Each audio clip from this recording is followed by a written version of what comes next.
சர்லோகத்தின் ஒன்றான திரிய தேவனுடைய அளவற்ற கிருபையினாலே இந்த 23வது ஊழியர் மாநாட்டில் நம் அன்புநாதனை ஆராதிக்க நாம் அனைவருக்கு இரக்கம் செய்த தேவாதி தேவனுடைய அன்புக்கு நன்றி செலுத்துவோம். Let us all praise the Lord because He gathered us to give thanks for His glorious things. So on behalf of this conference, 23rd conference of our ministers, God has enabled us to praise Him and giving thanks to Him. அன்பின் ஆண்டவர் கடந்த 1996 ஆண்டில் சபை ஊழியத்தை ஆரம்பிக்க சொன்னவர், ஆயத்தப்படுத்தி உன்னோடு இருப்பவர்களுக்கு காவலாளியாயிரு என்று அன்று சொல்லி அந்த ஊழியத்தை ஆரம்பித்தார். God has called me on the year 1996 and He told, according to Ezekiel, He said to me that prepare others and you are going to be the God for the people. அன்று முதற்கொண்டு அவருடைய வருகைக்கென்று ஆயத்தப்படுத்தும்படியான சத்தியங்களை அறிவிக்க தேவன் கிருபை அளித்து வருகிறார். From that day onwards, God has given His grace to ready His people for His glorious kingdom. இந்த வேதாகமம் முழுவதிலும் அருமை இரட்சகருடைய வருகை குறித்து அறிவித்துக் கொண்டிருக்கிறது. All through this Bible, the return of the Lord Jesus Christ is determined to explain the people. இந்த வேதாகமத்தில் 31392 வசனங்கள் உண்டு என்பதை அறிவோம். In this Bible we know that there's a 31,392 verses. இவற்றில் 8352 வசனங்களில் தீர்க்க தரிசனங்களாக அறிவிக்கப்பட்டிருக்கிறது. Out of this 8352 is prophesied already. இவற்றில் மொத்தமாக 318 இடங்களிலே அருமை இரட்சகருடைய வருகை குறித்த சத்தியங்கள் தீர்க்கமாக அறிவிக்கப்பட்டிருக்கிறது. Altogether 318 times the second coming of the Lord Jesus Christ is prophesied.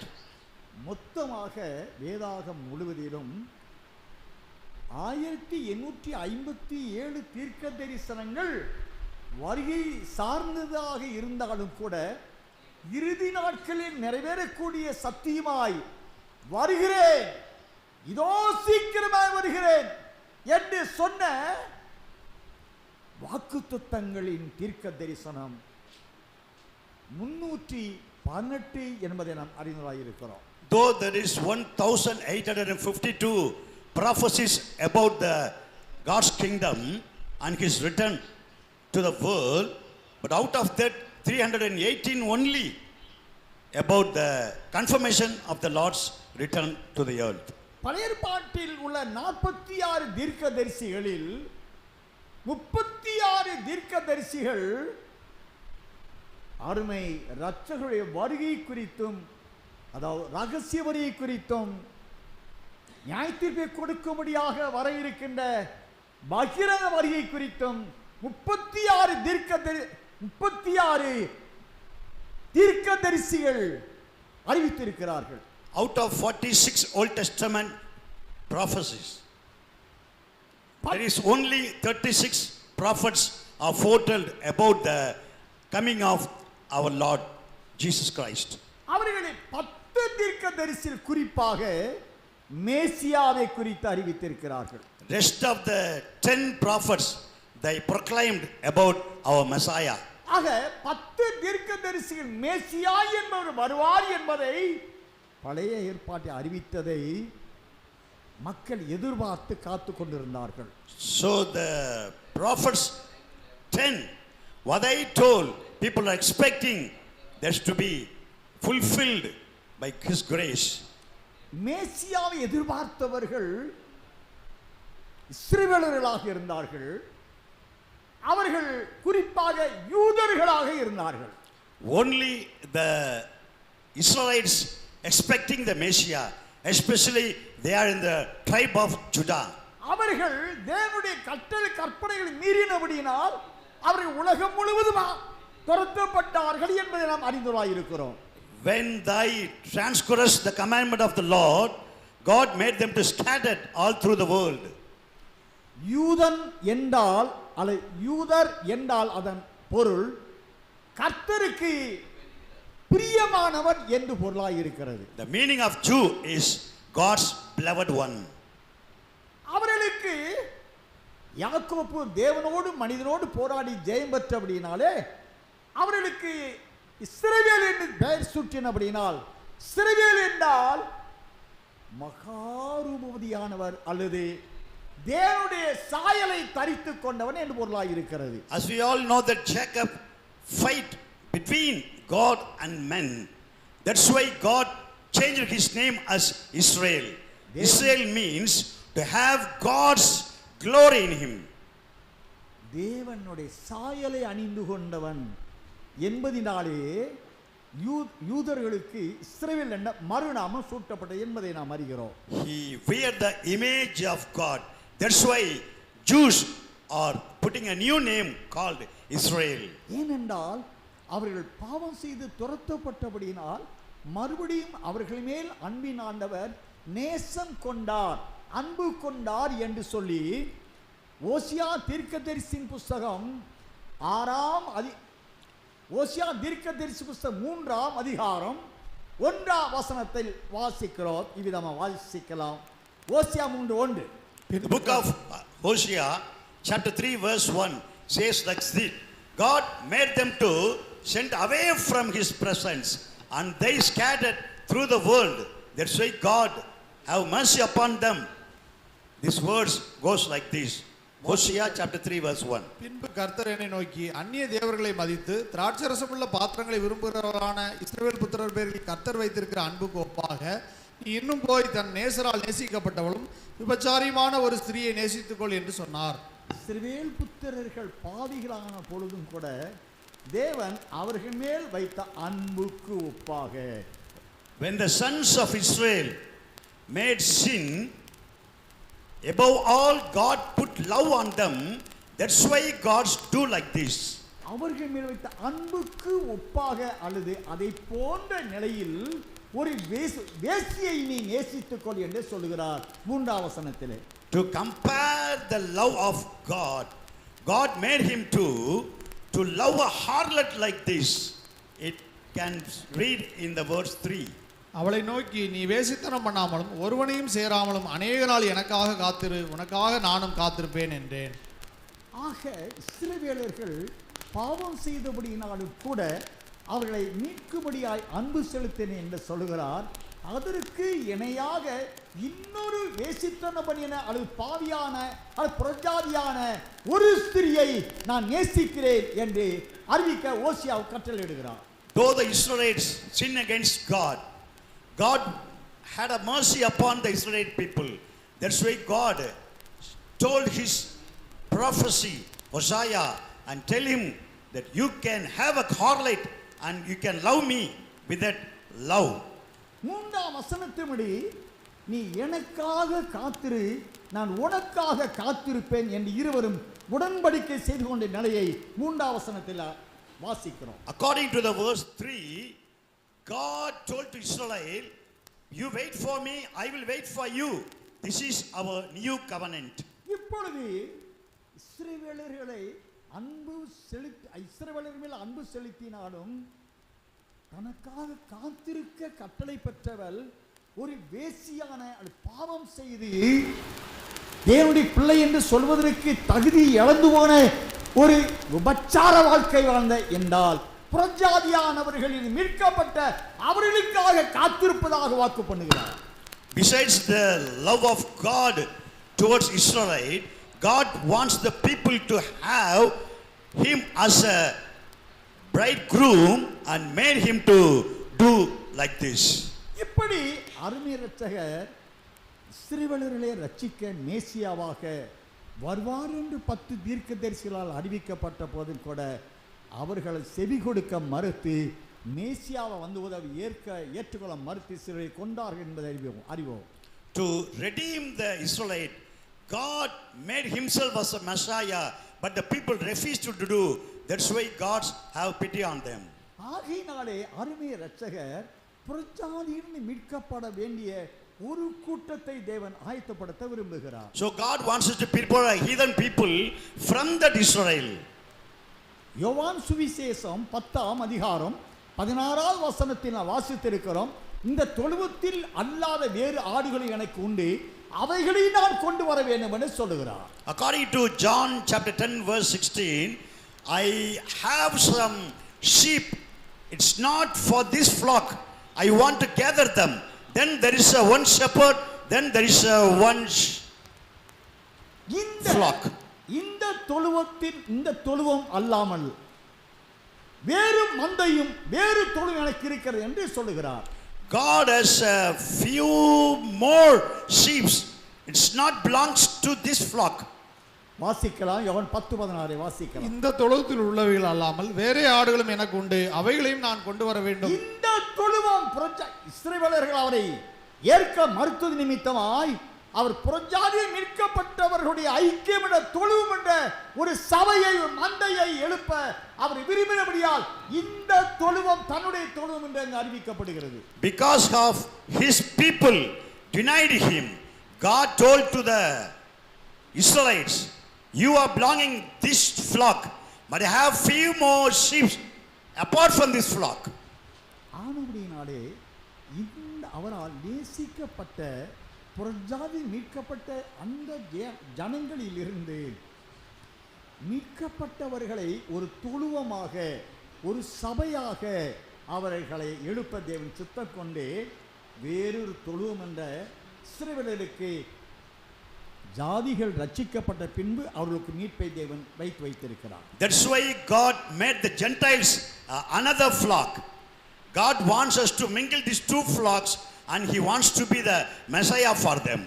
ரோமருக்கு எழுதிய நிருபம் 11ஆம் அதிகாரம் 25 முதல் 27 வசனங்களை நான் வாசிக்கிற பொழுது முதலாவது புறஜாதியாருடைய மீட்பு நிறைவடைய வேண்டும். அதுவரைக்கும் இஸ்ரவேலருடைய இருதயம் ஒரு பங்குக்கு கடினமாயிருக்கும் என்று தேவன் ஏமாபங்க சொல்லுகிறது. In the book of Romans chapter 11 verses 25 to 27, God said that the flock of the Israelite, they made their heart hardened. That's why God want to have a different flock which they filled with the Gentiles. இந்த மீட்பை குறித்து மல்கியா தீர்க்கதரிசி புத்தகம் 4ஆம் அதிகாரம் 5-6 வசனங்களில் கர்த்தரை பெரிதும் பயங்கரமான நாள் வருகிறதுக்கு முன்பாக நான் எலியா தீர்க்கதரிசி அனுப்புவேன், அவர் வந்து பிதாக்களுடைய பிள்ளைகளுக்கும் பிள்ளைகளுடைய அவருடைய பிதாக்களுக்கு திருப்புவேன் சொல்லுகிறார். வாசிக்கலாம். In the book of Malachi chapter 4 verses 5 and 6, இதோ கர்த்தருடைய பெரிதும் பயங்கரமான நாள் வருகிறதுக்கு முன்னே நான் உங்களிடத்திற்கு எலியா தீர்க்கதரிசியை அனுப்புகிறேன். நான் வந்து பூமியை சங்காரத்தால் அடிக்காதபடிக்கு அவன் பிதாக்களுடைய இதயத்தை பிள்ளைகளிடத்திற்கும் பிள்ளைகளுடைய இதயத்தை அவர்கள் பிதாக்களிடத்திற்கும் திருப்புவான். அங்கே பிதா எலியாவை அனுப்புவதாகவும் கடைசி நாட்களில் அருமை இரட்சகருடைய வருகையின் சற்று முன்பாக நாட்களில் எலியா தீர்க்கதரிசி அனுப்புவதாகவும் அவர் வந்து முதலாவது பிதாக்குடியத்தை பிள்ளைகள் என்றால் புறஜாதிகளுக்கு திருப்புவதாகவும் அடுத்த 2வது ஊழியம் பிள்ளையுடைய இதயத்தை அவருடைய பிதாக்கள் இஸ்ரவேலுடைய பிதாக்களுக்கு அவர்களை திருப்புவதாக 2 ஊழியம் கடைசி நாட்கள் நடக்கும் என்று அறிவிக்கப்படுகிறது. So the meaning of this verse is, in the last days God sent his prophet Elijah and turned the children heart to the father. It means all the Gentiles is going to change as a Israel. Then the hearts of the father to the children, it again refers to the same thing. இப்படியாக மனுக்குல மீட்பு நிறைவடையக்கூடிய தீர்க்க தரிசனங்களை இந்த வேதாகமத்திலே நாம் வாசித்து அறிந்திருக்கிறோம். So by this way God is going to fulfill all the salvation of the humankind and it's going to come to pass.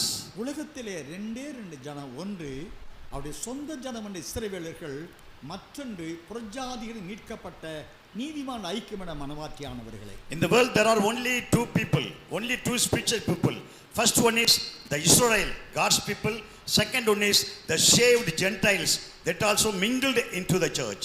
இஸ்ரவேலர்கள் என்ற ஒலிவ மர அது கனியற்றதாய் போனபடியினால் அதனுடைய கிளை வெட்டப்பட்டது. வெட்டப்பட்ட கிளையில் புறஜாதிகளே கனி கொடுக்கிறவர்களை அதில் ஒட்டி வைத்துக் கொள்கிறார். Because of Israelites, the tree of olive, they have not fruitful. They have become fruitless. That's why God cut all the branches and attached it to the Gentiles and made them to fruitful. அப்படி என்றால் இரண்டு இஸ்ரவேலர்களையும் மீட்க விரும்புகிறார். புறஜாதி மீட்கப்பட்ட பரிசுத்தவான்களான மனவாட்டியானவர்களை மீட்க விரும்புகிறார். So the meaning of this verse is God wants to redeem the Israelite as well as he wants to redeem the Gentiles also. இவர்களை மீட்கும்படியாகவே தீர்க்க தரிசனம் அனைத்தும் அறிவிக்கப்படுகிறது என்பதை நாம் அறிகிறோம். To save these two kinds of people, God has proclaimed all the prophecies in the Bible. இப்பொழுது வெளிப்படுத்தின விசேஷம் 5ஆம் அதிகாரம் 1 முதல் 10 வசனங்கள் முடிய வேத பகுதியை வாசிக்கலாம். வெளிப்படுத்தின விசேஷம் 5ஆம் அதிகாரம் 1 முதல் 10 வசனம் முடிய வாசிக்கலாம். Let's all going to put our eyes on the book of Revelation chapter 5 verses 1 to 10. அன்றியும் உள்ளும் புறமும் எழுதப்பட்டு 7 முத்திரைகளால் முத்திரிக்கப்பட்டிருந்த ஒரு புஸ்தகத்தை சிங்காசனத்தின் மேல் வீற்றிருக்கிறவருடைய வலது கரத்திலே கண்டேன். புஸ்தகத்தை திறக்கவும் அதன் முத்திரைகளை உடைக்கவும் பாத்திரவான் யார் என்று மிகுந்த சத்தமிட்டு கூறுகிற பலமுள்ள ஒரு தூதனையும் கண்டேன். வானத்திலாவது பூமியிலாவது பூமியின் கீழாவது ஒருவனும் அந்த புஸ்தகத்தை திறக்கவும் அதை பார்க்கவும் கூடாதிருந்தது.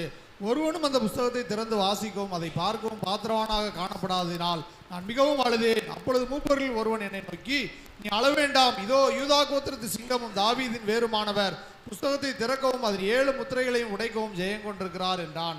அப்பொழுது இதோ அடிக்கப்பட்ட வண்ணமாக இருக்கிற ஒரு ஆட்டுக்குட்டி சிங்காசனத்திற்கும் 4 ஜீவன்களுக்கும் மூப்பர்களுக்கும் மத்தியிலே நிற்க கண்டேன். அது 7 கொம்புகளையும் 7 கண்களையும் உடையதா இருந்தது. அந்த கண்கள் பூமி எங்கும் அனுப்பப்படுகிற தேவனுடைய 7 ஆவிகளே ஆம். அந்த ஆட்டுக்குட்டியானவர் வந்து சிங்காசனத்து மேல் உட்கார்ந்தவருடைய வலது கரத்தில் இருந்த புஸ்தகத்தை வாங்கினார். அந்த புஸ்தகத்தை அவர் வாங்கின போது அந்த 4 ஜீவன்களும் 24 மூப்பர்களும் தங்கள் தங்கள் சுரமண்டலங்களையும் பரிசுத்தவான்களுடைய ஜெபங்களாகி தூபவர்க்கத்தால் நிறைந்த பொற்கலசங்களையும் பிடித்துக் கொண்டு ஆட்டுக்குட்டியானவருக்கு முன்பாக வணக்கமாய் விழுந்து, தேவரீர் புஸ்தகத்தை வாங்கவும் அதன் முத்திரைகளை உடைக்கவும் பாத்திரராயிருக்கிறீர். ஏனெனில் நீர் அடிக்கப்பட்டு சகல கோத்திரங்களிலும் பாசைக்காரர்களிலும் ஜனங்களிலும் ஜாதிகளிலும் இருந்து எங்களை தேவனுக்கென்று உம்முடைய இரத்தத்தினாலே மீட்டுக்கொண்டு எங்கள் தேவனுக்கு முன்பாக எங்களை ராஜாக்களும் ஆசாரிகளும் ஆக்கினீர். நாங்கள் பூமியிலே அரசாளுவோம் என்று புதிய பாட்டை பாடினார். அருமையான தேவனுடைய பரிசுத்தவான்களே, ஆவிக்குரிய மண்டலம் எங்குமுள்ள நீதிமான்களே, நாம் வாசித்த இந்த வெளிப்படுத்தல் 5ஆம் அதிகாரம் 1 முதல் 10 வசனங்களில் 9, 10 வசனங்களை நான் வாசிக்கிற பொழுது, தேவரீ புஸ்தகத்தை வாங்கவும் அதன் 7 முத்திரைகளை உடைக்கவும் பாத்திரராய் இருக்கிறீர். ஏனெனில் நீர் அடிக்கப்பட்டு சகல கோத்திரங்களிலும் பாசைக்காரரிலும் ஜனங்களிலும் ஜாதிகளிலும் எங்களை தேவனுக்கென்று உம்முடைய ரத்தத்தினால் மீட்டுக்கொண்டு எங்கள் தேவனுக்கு முன்பாக ராஜாக்கள் அரசாளுமாக்கினீர். நான் பூமியில் அரசாள்வோம் என்று புதிய பாட்டை பாடினார் என்று வாசிக்கிறோம். My dear ambassadors of God, in the book of Revelation chapter 5 verses 9 and 10, it said like this: oh, the book is going to reveal the 7 seals. And the word of God said like this: I am going to do the new things for you. It's going to happen now itself. I am going to do the new things for you. It's going to happen now itself. நாம் இந்த வெளிப்படுத்தின விசேஷத்தில் முக்கியத்துவம் என்னவென்றால், இந்த 5352 தீர்க்க தரிசனங்களுடைய நிறைவேறுதலாகவே இந்த வெளிப்படுத்தின விசேஷம் எழுதப்பட்டு இருக்கிறது என்பதை அறிகிறோம். So the book of Revelation written only to fulfill all the commandments, all the promise verses, as 5352 is going to be fulfilled very soon. 10 தீர்க்கதரிசிகள் மேசியா வருவதும் அவர் மரிப்பதும் பின் உயிர்த்தெழுவதும் அது நிமித்தமாய் ஜனங்களுக்கு பாவம் மன்னிப்பு ரட்சிப்பும் உண்டாவதை குறித்து 10 தீர்க்கதரிசி அறிவித்தார்கள். That you need 10 prophets, they proclaimed, they prophesied Messiah should born, Messiah should minister, Messiah should died and buried and resurrected just to save the people. மீதி உள்ள 36 தீர்க்கதரிசிகள் அவருடைய வருகை குறித்தே அறிவிக்கிறார்கள் இந்த ஆவிக்குரிய மண்டலத்திற்கு. Rest of these 36 prophets, they just proclaim the coming of the Lord to this spiritual realm. ஆக பழைய ஏற்பாட்டில் உள்ள 46 தீர்க்கதரிசிகளானாலும் புதிய ஏற்பாட்டில் உள்ள 40 அப்போஸ்தலர்கள் ஆனாலும் இவர்கள் அனைவருடைய அறிவிப்புகள், ஊழியங்கள், சத்தியத்தை பிரசங்கித்தல் அத்தனையுமே இயேசுவின் வருகை குறித்ததாகவே இருக்கிறது. So the proclaim of 46 prophets in the Old Testament, 40 apostles of the New Testament, they just to proclaim the coming of the Lord our Jesus Christ. இந்த மனுக்குல மீட்பு நிறைவடைவதை குறித்து வேதாகமத்திலே எசையா வேண்டுதல் செய்கிறார். யோசுவா தீர்க்கதரிசி கேட்கிறார், யோவேல் தீர்க்கதரிசி கேட்கிறார், தானியேல் தீர்க்கதரிசி 9ஆம் அதிகாரத்திலே தன்னுடைய ஜனங்கள் மீட்கப்பட 24 உபவாசம் கேட்கிறார். அதே போல எஸ்தர் ராஜாத்தியும் அகாசுவர மன்னனிடத்திலே ஆமா நிமித்தமாக தன் யூதா ஜன கொலை செய்யப்படும் என்று காப்பாற்ற வேண்டும் என்று விண்ணப்பம் செய்கிறார். இப்படியாக ஜனங்களை மீட்கின்ற சில இரட்சகர்கள் பழைய ஏற்பாட்டு வேதத்தில் புதிய ஏற்பாட்டு வேதத்திலும் வைக்கப்பட்டு இருக்கிறது. So for the redemption of Israel people, God made so many prophets and so many devotees to have a prayer through him. Like Esther asked Mordecai through, and the king Ahasuerus to make the people to be saved, and also prophet Daniel, and also prophet Joshua, even Moses. God made these holy men of God to have a redemption for his people. அவர்களைப் போலவே அருமைய இரட்சகர் கடைசி நாட்களில் நிறைவேற வேண்டிய சத்திய வசனங்களை தானியேலுக்கு அறிவித்து கொடுக்கிறார். அதை சார்ந்து நாம் தானியேல் தீர்க்கதரிசி 9ஆம் அதிகாரம் 25 முதல் 27 வசனங்களிலே அங்கு சொல்லப்படுகிறது. So in the same way God revealed his plan to Daniel, chapter 9 verses 25 to 27, what is going to happen when he comes to the Lord, when he comes to the earth once again. நாம் வாசித்த வெளிப்படுத்தல் 5ஆம் அதிகாரம் 9-10 வசனங்களின்படி சகல ஜாதிகளும் பாஷைக்காரர் கோத்திரத்தாரும் மீட்கப்பட இயேசு சிந்தின இரத்தத்தினாலே அவர்கள் ராஜாக்களும் ஆசாரியமாக்கப்பட்டார் என்ற புதிய பாட்டை பாடியதாக 10வது வசனத்தில் நாம் வாசித்தோம். As we read in the book of Revelation chapter 5 verse 10, God made every tribe and every house of him that to sing a new song, to have a 7 seals revealed and do the same thing for the people. இந்த மீட்பு யூதர்கள் பிரஜாதியில் மீட்கப்பட்ட நீதிவான் இவர்களுடைய மீட்பு நடக்கக்கூடிய காலத்தை குறித்து தானியேல் தீர்க்கதரிசி 9ஆம் அதிகாரம் 25ஆம் வசனத்தை வாசிக்கிற பொழுது அது ஒரு இக்கட்டான காலத்தில் நடைபெறும் என்று சொல்லப்படுது. வாசிங்க. So Daniel chapter 9 verse 25 is going to happen in the critical situation. God made it to possible. இப்போதும் நீ அறிந்து உணர்ந்து கொள்ள வேண்டியது என்னவென்றால், எருசலேமை திரும்ப எடுப்பித்து கட்டுகிறதற்கான கட்டளை வெளிப்படுவது முதல் பிரபுவாகிய மேசியா வரும் மட்டும் 7 வாரமும் 62 வாரமும் செல்லும். அவைகளில் வீதிகளும் அலங்கங்களும் மறுபடியும் கட்டப்படும். ஆனாலும் இடுக்கமான காலங்களில் அப்படி ஆகும். ஆக இடுக்கமான காலத்தில் நாம் அந்த அதிகாரத்தை தெளிவாக சொல்ல எனக்கு நேரம் இல்லை. அவற்றில் 62வது வாரம் அதாவது 25ஆம் வசனத்தில் வாசித்தால் தானியேல் 9:25 மேசியா சங்கரிக்கப்படுகிறார். அதன் பிறகு அருமைய இரட்சகர் 70ஆம் வாரத்தில் அந்த வாரத்தை 2 பகுதியாக பிரிக்கிறார். முதல் பாதி புறஜாதியானவர் மீட்கப்படும்படி முதல் 3.5 ஆண்டு காலம் உபத்திரவ காலம், பின் பாதி அந்த வாரத்தை 70ஆம் வாரத்தை பின் பாதி மகா உபத்திரவ காலம் என்ற 3.5 ஆண்டு காலங்கள். இந்த 2 காலமும் இக்கட்டான இடுக்கமான காலம். அவற்றில் அந்த உபத்திரவத்திலிருந்து மீட்கப்படுகிறவர்களே தேவனுடைய ராஜ்யத்துக்குரியவர் என்று அங்கே தானியேலுக்கு அறிவிக்கப்பட்டது. So Daniel 9:25 says like this, in the week 62, God is going to destroy the Messiah for the people's sake. And in the 7 years, first half, 3.5 years, God is going to give the days of tribulation. And the next 3.5 a year, God is going to come again in the years of tribulation, but God's people are going to be escaped from that. இந்த 70ஆம் வாரம் என்ற அந்தி கிறிஸ்துவின் 7 வருட ஆட்சியின் உபத்திரவத்தில் மீட்கப்படுகிறவர்கள் தானியேல் 12ஆம் அதிகாரம் 9-10 வசனங்களை நாம் வாசிப்போம். In the 70th week, when the Antichrist is ruled the world, God revealed Daniel.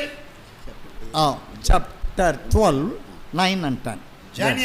Daniel chapter 12, verse 9 and 10. 12. God revealed him that what is going to happen in the days of his coming. வாசிங்க. அதற்கு அவன், தானியேலே போகலாம், இந்த வார்த்தைகள் முடிவு காலம் மட்டும் புதைபொருளாக வைக்கப்பட்டும் முத்திரிக்கப்பட்டும் இருக்கும்.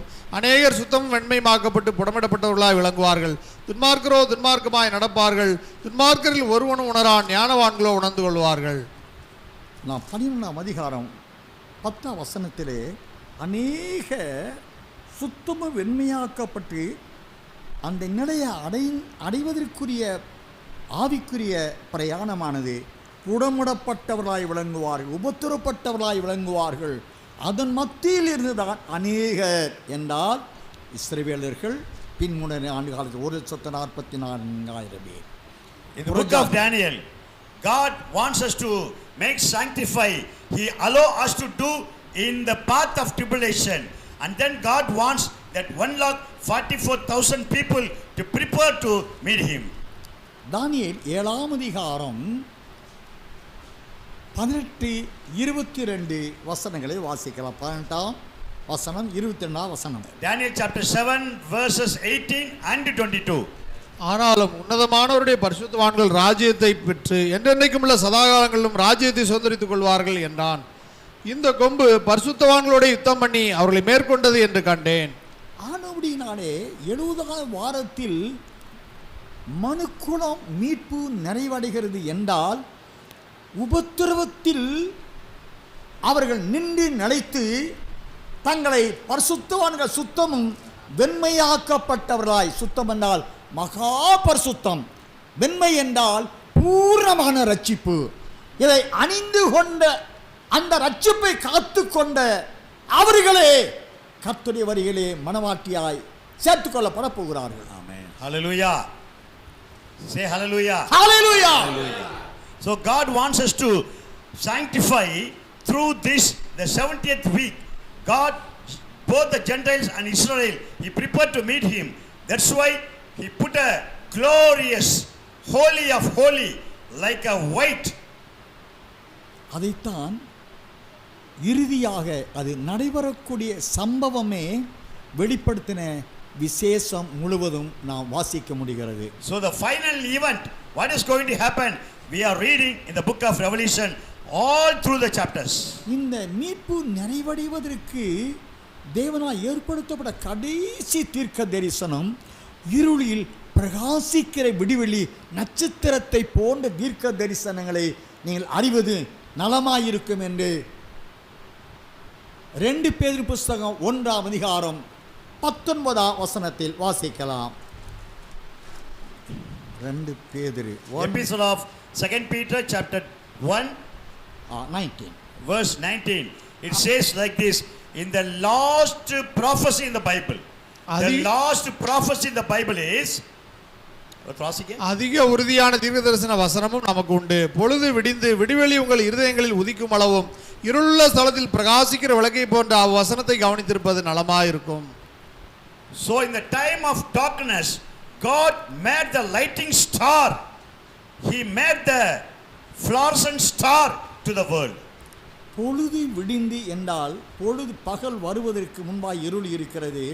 அந்த இருளில் சிக்கி தவித்த வாழ்க்கையில் அவர்கள் ஜெயம் பெற்ற பகல் வாழ்க்கை, சமாதானமான ஜெயம் பெற்ற வாழ்க்கை அது வருகிறதாகும். அந்த வாழ்க்கைக்கு உட்பட்டவர்கள் விடிவெள்ளி நட்சத்திரம் என்று சொல்லப்படுகிறது. So in the early morning it means before the darkness disappear, before the sun comes, that the particular time God wants the star to be brightened.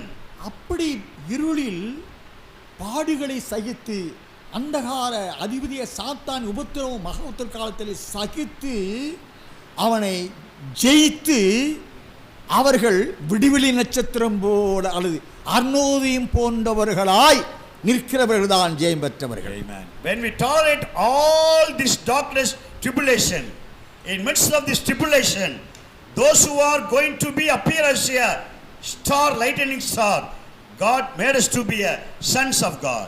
வெளிப்படுத்தின விசேஷம் 2ஆம் அதிகாரம் 28ஆம் வசனத்திலே இந்த ஜெயம் பெற்றவர்களுக்கு நான் விடிவெளி நட்சத்திரத்தை கொடுப்பேன் என்று வாக்கு பண்ணுகிறார். The Revelation chapter 2 verse 28, God said that those who are overcome, those who are conquer, I am going to give the brightened star to them. இந்த நட்சத்திரம் போன்றவர்கள் ஜெயம் பெற்றவர்கள் என்பதினாலே இவருடைய ஐக்கியம் என்ற அந்த கூட்டாய்மை, அந்த சபையை, அந்த மந்தையை, தொழுவத்தை தேவன் உன்னத பாட்டி புஸ்தகம் 6ஆம் அதிகாரம் 10ஆம் வசனத்திலே அருணோதயமோடு உதிக்கிற இவள் யார் என்று அங்கு அறிவிக்கப்படுகிறது. Those who are having this brightened star, God made them as a fellowship. Then we can see in the book of Songs of Solomon chapter 6 verse 10, it says like this, I will make the sons of the Lord to the people. என்றால் ஜெயம் பெற்றவர்களையே தேவன் நீதிமான்கள் என்று சூரியன்கள் என்றும், வெளிப்படுத்தின விசேஷம் 21ஆம் அதிகாரம் 23 24 வசனங்களிலே அவர்கள் நித்தியத்தில் ஆட்டுக்குட்டியானவருடைய வெளிச்சத்திலே நடப்பார்கள், அங்கே சூரியன் சந்திரன் தேவையில்லை என்று வாசிக்கிறோம். Those who are conquer all the sins of the world, God made them to as a star, and they can have a light in the eternal light of the Lord. There is no sun, there is no moon even, but they have a light on them. அந்த நித்தியத்தில் இவர்களை சேர்ப்பிக்கும்படியாக காத்திருக்கிற ஆண்டவர் அவருடைய புறப்படுதல் அருணோதயம் போல் அவர் ஆயத்தமாய் இருக்கிறார் என்று ஓசியா தீர்க்கதரிசி புஸ்தகம் 6ஆம் அதிகாரம் 3ஆம் வசனத்தில் வாசிக்கிறோம். To make the people to gather in the heaven, God said in the book of Hosea, Hosea 6 verse 3. Chapter 6 verse 3, God said, God made them sons like a brightened one. அந்த அருணோதயம் போல் அவர் ஆயத்தமாயி அங்கே அமர்ந்திருக்கிறார். எதற்காக? புறப்படுவதற்கென்று. அவர் புறப்பட வேண்டுமென்றால் அவரை போன்ற அருணோதயமானவர்களாக இந்த நீதிமான்கள் ஆயத்தமாக அவர் காத்து கொண்டிருக்கிறார். God's ready to start his journey to the world. God wants us to prepare because he wants to meet us in the same way God wants us to meet him also. அருமையான கர்த்தருடைய பிள்ளைகளே, அவருடைய புறப்படுதல் அருணோதயம் போல சூரியனை போல நீதியின் சூரியனாக அவர் அமர்ந்து காத்து கொண்டிருக்கிறார் என்றால் அவரை சந்திக்க ஆயத்தமாகிற நீதிமான ஐக்கியவன மனவாட்டியானவளும் அருணோதயம் போன்ற ஆவிக்குறி உன்னத திவ்ய நிலை அடைந்தவளாக இவர்களும் ஆயத்தமாக வேண்டும். So the commencing of God's coming is just ready to meet the bride as a groom. God wants us to prepare to meet thy God. In the book of Amos it says like this, the same way we should ready to meet the Lord. ஆனபடினாலே இந்த சத்தத்தை கேட்கிற அருமையான கர்த்தருடைய பிள்ளைகளே, மீட்பின் நாளுக்கென்று அவர்கள் மீட்பின் கீதம் பாடி சீயோனுக்கு செல்ல வேண்டுமென்றால் சென்றடை வேண்டுமென்றால் அவர் வெளிப்படும் போது அருணோதயமாக வெளிப்படுகிறபடியால் அதே சாயல் ரூபம் மகிமை ஜீவனை அடைந்து கொண்டவர்களை மாத்திரம் சேர்த்துக்கொள்ள வரப்போகிறார். So my dear beloved God's children, God wants us to give a day of redemption.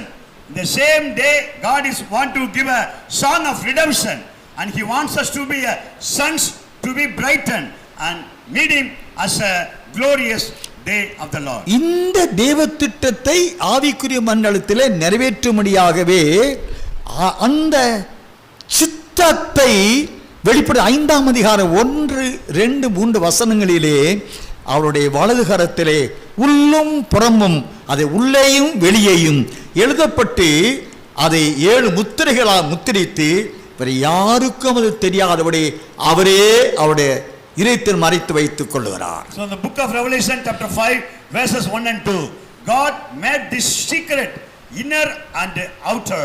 He made child and put in his inner part of his heart, and nobody can reveal this. God himself only able to reveal to the people of Israel. என்றால் அந்த புஸ்தகம் உள்ளே எழுதப்பட்டிருக்கிறது, வெளியேயும் எழுதப்பட்டிருக்கிறது. வெளியே எழுதப்பட்டிருக்கிறது யாவரும் அறிந்ததே. அது பழைய ஏற்பாட்டு கால தீர்க்க தரிசனங்களை சார்ந்தது. Because that book is written both in the inner side and outer side. Inner side we can't able to read, we can't able to see even, but in the outer side is written as a form of our Old Testament. அவைகள் ஆதியாகமம் 12ஆம் அதிகாரத்தில் ஆபிரகாமிற்கு 7 வாக்குத்தத்தங்களை கொடுத்தார். அவற்றில் 4 வாக்குத்தத்தங்கள் நிறைவேற்றி முடித்தார். இந்த 3 வாக்குத்தத்தங்கள் நிறைவேற்றப்பட வேண்டியதான தீர்க்க தரிசனமாக இருக்கிறது. So that outer word of God, it shows to his good servant Abraham. In the book of Genesis chapter 12, God is going to ask fulfilled 7 promises. Out of that 7, 4 already fulfilled. Only rest of 3 is going to be fulfilled. மரியாளுக்கு Gabriel மூலமாய் அருமைய இரட்சகர் அவதரித்து அவருடைய மீட்பின் ஊழியத்தை சார்ந்து 7 வாக்குத்தத்தங்கள் கொடுக்கப்பட்டது. அவற்றில் 4 நிறைவேறிவிட்டது. இன்னும் 3 தீர்க்க தரிசனம் நிறைவேற காத்து கொண்டிருக்கிற ஆவிக்குரிய மண்டலம். In the same way, in the spiritual realm, God revealed Mary through the angel Gabriel 7 things. 4 prophecies already fulfilled. Rest of 3 are going to be fulfilled.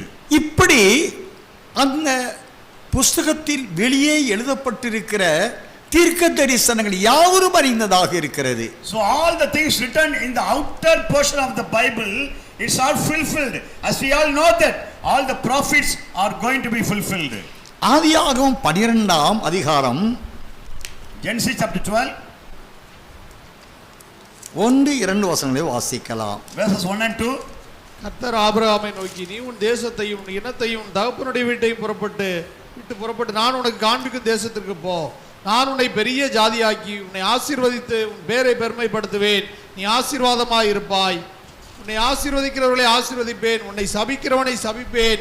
பூமியில் உள்ள வம்சங்கள் எல்லாம் உனக்குள் ஆசீர்வதிக்கப்படும் என்றார். நீ ஆசீர்வதிக்கிறவனை ஆசீர்வதிப்பேன், நீ சபிக்கிறவனை சபிப்பேன், பூமியில் உள்ள சகல ஜனங்கள் உன் மூலமாய் ஆசீர்வதிக்கப்பட்டிருக்கும் என்று ஆபிரகாமுக்கு கொடுத்த வாக்குத்தத்தங்கள் இன்னும் நிறைவேறாமல் இருக்கிறது. God made the promise to Abraham, those who bless by you, I'm going to bless them. Those who curse by you, I'm going to curse you. Through you only, I will bless the nation. But my dear God's children, this promise not yet be fulfilled. ஆபிரகாமுக்கு கொடுத்ததை போலவே மரியாள் வயிற்றில் உருவாகி பிறக்க போகிற மேசியாவும் 7 தீர்க்க தரிசனங்கள் அவரை கொண்டு நிறைவேற்றப்பட வேண்டியதாக இருக்கிறது என்பதை காபிரியலால் அறிவிக்கப்படுகிறது. அவற்றிலும் எல்லா ஜனங்களுக்கும் மிகுந்த சந்தோஷத்தை உண்டாக்கும் நற்செய்தி உனக்கு அறிவிக்கிறேன் என்று லூக்கா 2ஆம் அதிகாரம் 10ஆம் வசனத்தில் வாசிக்கிறோம். In the same way, God told through angel Gabriel to Mary 7 prophecies, but not only one prophecy, but 7 prophecies going to be fulfilled. It can read from the book of Luke chapter 2 verse 10. I'm going to give you a new good news to all the tidings of the people. 10 தீர்க்கதரிசிகள் பழைய ஏற்பாட்டை சார்ந்து தன் ஜனம் பாவம் மன்னிக்கப்பட மீட்கப்பட மறுபடியும் எருசலேமில் தாங்கள் குடியேற என்ற வேண்டுதல்களை தானியேல் 9ஆம் அதிகாரம் 1 முதல் அவர் பாவரிக்கை செய்து செய்கிறார். When Daniel asked to the Lord for the forgiveness of the sins of the people, the 10 prophets, whatever they have told about the coming of Jesus is going to be fulfilled. ஆனால் புதிய ஏற்பாட்டில் முற்றிலுமாக உன்னதத்தில் இருக்கிற தேவனுக்கு மகிம், பூமியில சமாதானமும், பூமியில யாவருக்கும் சமாதானம் உண்டாவதாக, சகல ஜனங்களுக்கும் சந்தோஷம் உண்டாவதாக என்று பூமியில் உள்ள சிறுவர்களானால் சரி, புறஜாதியானால் சரி, யாவரும் மீட்கப்பட வேண்டும், யாரும் சந்தோஷம் அடைய வேண்டும் என்ற தேவ திட்டம் அங்கு அறிவிக்கப்பட்டு இன்னும் நிறைவேறாமல் இருக்கிறது. But in the New Testament is completely different. When Jesus Christ born into the world, angels are singing the song like this: highest glory in the highest, loving to all the kinds of the people, and let there be peaceful in the realm of the people.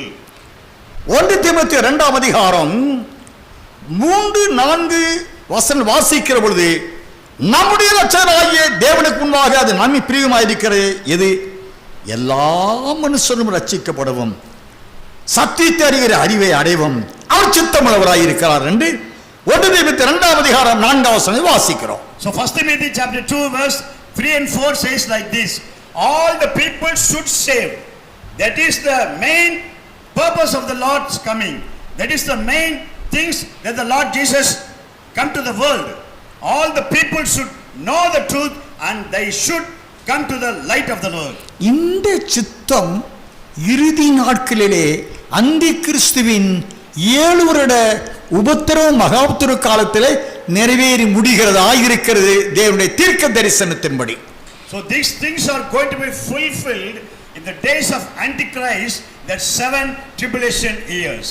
அந்த திட்டத்தை ஆண்டவர் திவ்யவாசனாய் யோவானுக்கு எழுது, இனி சம்பவிக்க வேண்டியது எழுது என்று வெளிப்படுத்துகிற 1ஆம் அதிகாரம் 18ஆம் வசனத்திலே அவர் எழுத கட்டளையிடுகிறார். That's why in the book of Revelation chapter 1 verse 18, God foretelling everything what is going to happen through his apostle John.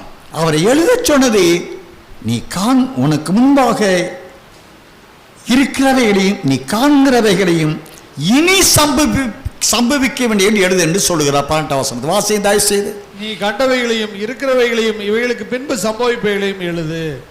You just write down whatever you have seen, whatever the things going to happen, whatever is before in you, you just written it in the book. நீ காண்கிறவைகள் எதை காண்கிறார்? வெளிப்படு 1ஆம் அதிகாரம் 13 முதல் 17 வசனங்களில் பூமியிலே வாழ்ந்து ஜெயம் பெற்று இப்பொழுது சிங்காசனத்தை அமர்ந்திருக்கிற ஜெயங்கொண்ட மணவாளன் இயேசுவை திவ்யவாசனைவான் பார்க்கிறார். Whatever God shows to John, whatever he seeth, we can see in the book of Revelation chapter 1 verses 13 to 15. அவருக்கு முன்பாக இருக்கிறவைகளை எழுதுன்னு சொல்கிறார். அவர் முன்பாக வெளிப்பட 2-3 அதிகாரங்களில் உள்ள 7 சபைகள் இருக்கிறது. அதற்குரிய 7 தூதர்கள் அப்போஸ்தலர்கள் இருக்கிறார்கள். இவைகளை அவர் காண்கிறார். After that God showed him 7 churches and 7 angels to John. இப்பொழுது 3வது நிலை, இனி சம்பவிக்க வேண்டியவை எழுது என்று சொல்கிறார். So the third thing is the things going to happen, I ask you to write in the book. இனி சம்பவிக்க வேண்டிய காரியங்கள் உள்ள அடங்கிய புஸ்தகத்தை தான் அன்பின் அருள்நாதருடைய வலதுகரத்திலே வைக்கப்பட்டு இருக்கிறது. The things going to happen is just written in the hands of the Lord Jesus Christ. அந்த புஸ்தகத்தை வாங்கவும் 7 முத்திரைகளை உடைக்கவும் அதை பார்க்கவும் தகுதியுள்ளவன் யார் என்பதற்கு உரிய அழைப்பு அனுப்பப்பட்டதை தான் வெளிப்படுத்தல் 5ஆம் அதிகாரம் 1 முதல் 3 வசனங்களை வாசிக்கலாம். To receive the book and break the seal and read it out. That's given only to the people, those who are eagerly waiting for the Lord. We can read the same thing in the book of Revelation chapter 5 verses 1 and 2. வாசிங்க. அன்றியும் உள்ளும் புறமும் எழுதப்பட்டு 7 முத்திரைகளால் முத்திரிக்கப்பட்டிருந்த ஒரு புஸ்தகத்தை சிங்காசனத்தின் மேல் வீற்றிருக்கிறவருடைய வலதுகரத்திலே கண்டேன். புஸ்தகத்தை திறக்கவும் அதன் முத்திரைகளை உடைக்கவும் பாத்திரவான் யார் என்று மிகுந்த சத்தமிட்டு கூறுகிற பலமுள்ள ஒரு தூதனையும் கண்டேன். வானத்திலாவது பூமியிலாவது பூமியின் கீழாவது ஒருவனும் அந்த புஸ்தகத்தை திறக்கவும் அதை பார்க்கவும் கூடாது. அப்படி என்றால் 2ஆம் வசனத்தின்படி புஸ்தகத்தை அருமை பிதாவின் கரத்தில் இருக்கிற அந்த புஸ்தகத்தை வாங்கவும் முத்திரைகளை உடைக்கவும் பாத்திரவான் யார்? Then who is the person going to receive the book and going to break this 7th seal? Who is the person? என்றால் அந்த புஸ்தகத்தில் நாம் சற்று முன்பாக தியானம் செய்தபடி வெளிப்புறத்தில் எழுதப்பட்டவை எல்லாம் பழைய ஏற்பாட்டு நியமத்தின்படியா யூதருடைய மீட்பை குறித்த தீர்க்க தரிசனங்கள். So the things written in the out portion, it's all according to the Old Testament. The people are going to come to the Lord. உள்ளே எழுதப்பட்டிருக்கிறவைகள் புறஜாதி மீட்கப்பட போகிறவர்களை சார்ந்த தீர்க்க தரிசனங்கள். But the inner portion of the returning book is the heathen people, those who are going to come into the salvation. இந்த புத்தகத்தை குறித்து ஆவியானவர் எசேக்கியேல் தீர்க்கதரிசி புத்தகம் 2ஆம் அதிகாரத்திலும் சகரியா தீர்க்கதரிசி புத்தகம் 5ஆம் அதிகாரத்திலும் அவர் எழுதி வைத்திருக்கிறார். இப்பொழுது எசேக்கியேல் 2ஆம் அதிகாரம் 2:9-10 வசனங்களை வாசிக்கலாம். So God's revealed this thing to Ezekiel prophet and Joel prophet. So in the book of Ezekiel chapter 2 chapter 2:9 verse 9.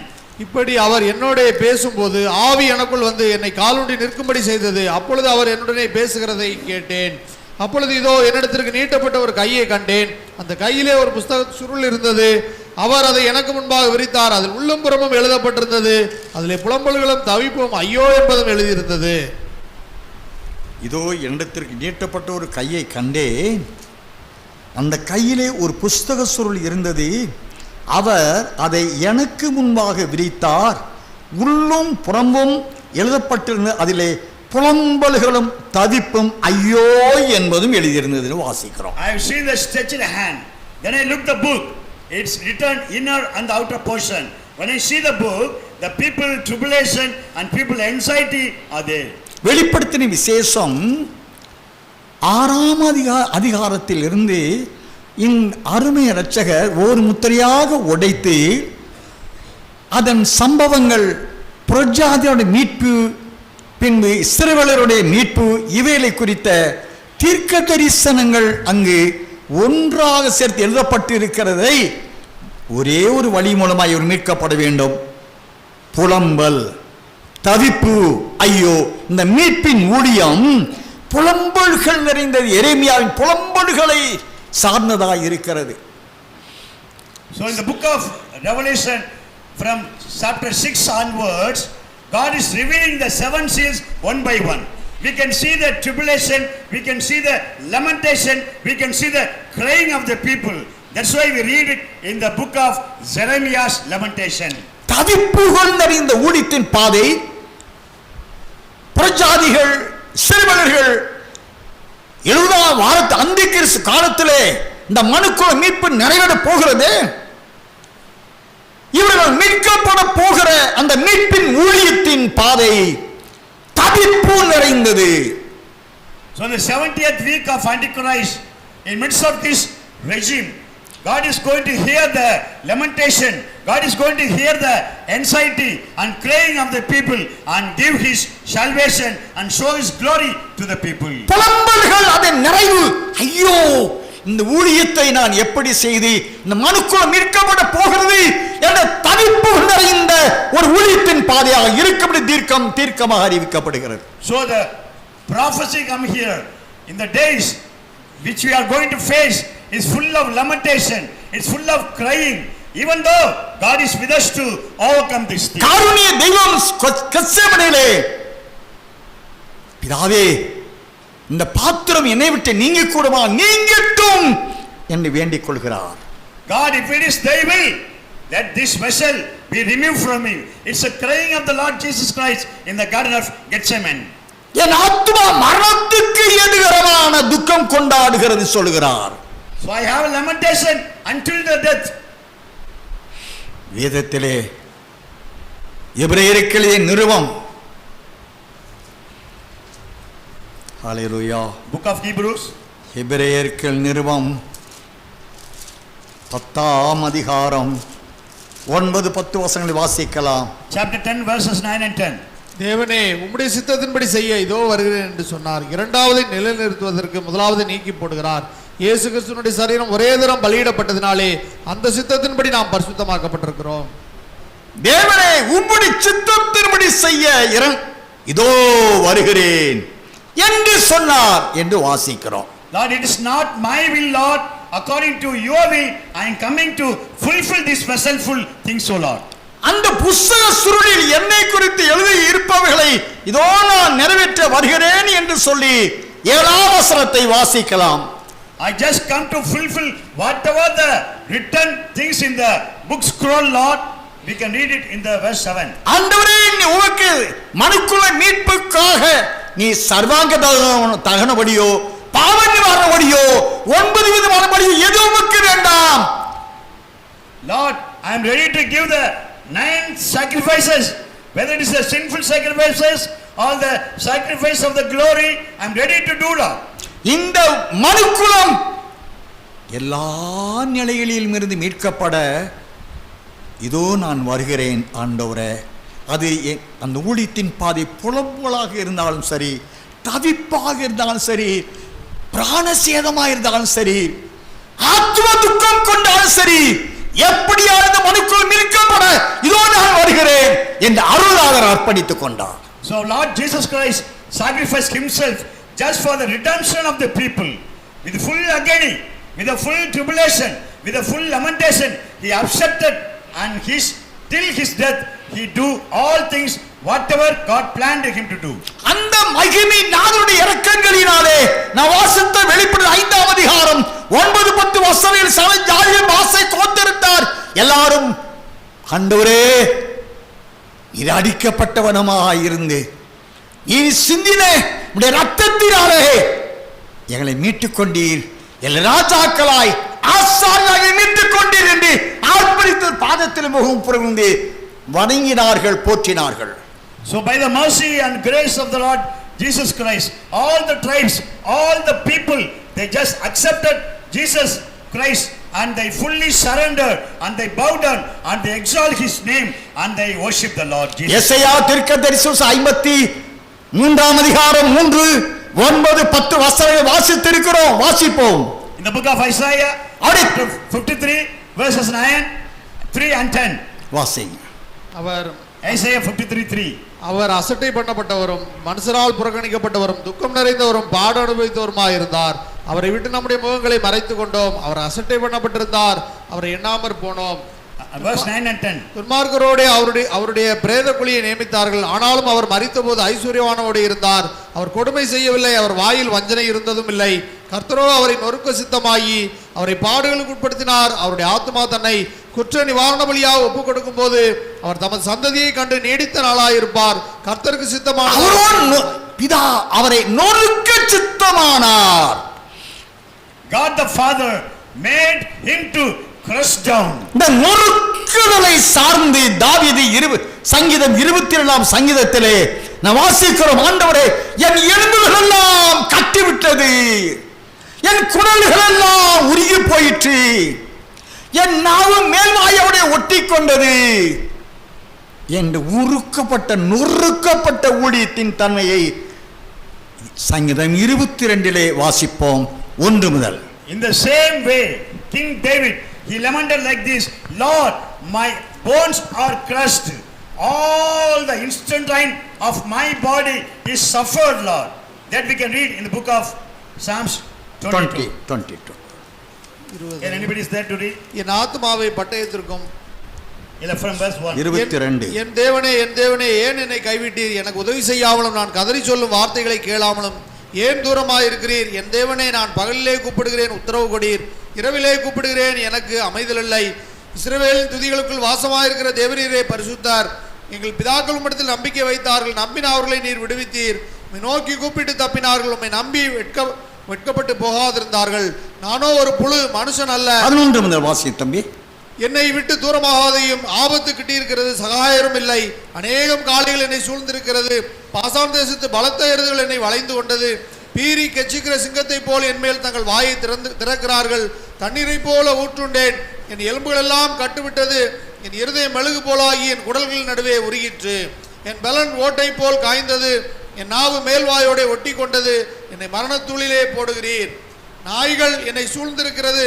பொல்லாதவர்களின் கூட்டம் என்னை வளைந்து கொண்டது. என் கைகளையும் கால்களையும் உருவ குத்தினார்கள். என் எலும்புகளெல்லாம் நான் எண்ணலாம். அவர்கள் என்னை நோக்கி பார்த்து கொண்டிருக்கிறார்கள். என் வஸ்திரங்களை தங்களுக்குள்ளே பங்கிட்டு என் உடையின் பேரில் சீட்டு போடுகிறார்கள். ஆனாலும் கர்த்தாவே, நீர் எனக்கு தூரமாகாதையும் என் பலனே எனக்கு சகாயம் பண்ண தீவிரித்துக் கொள்ளும்.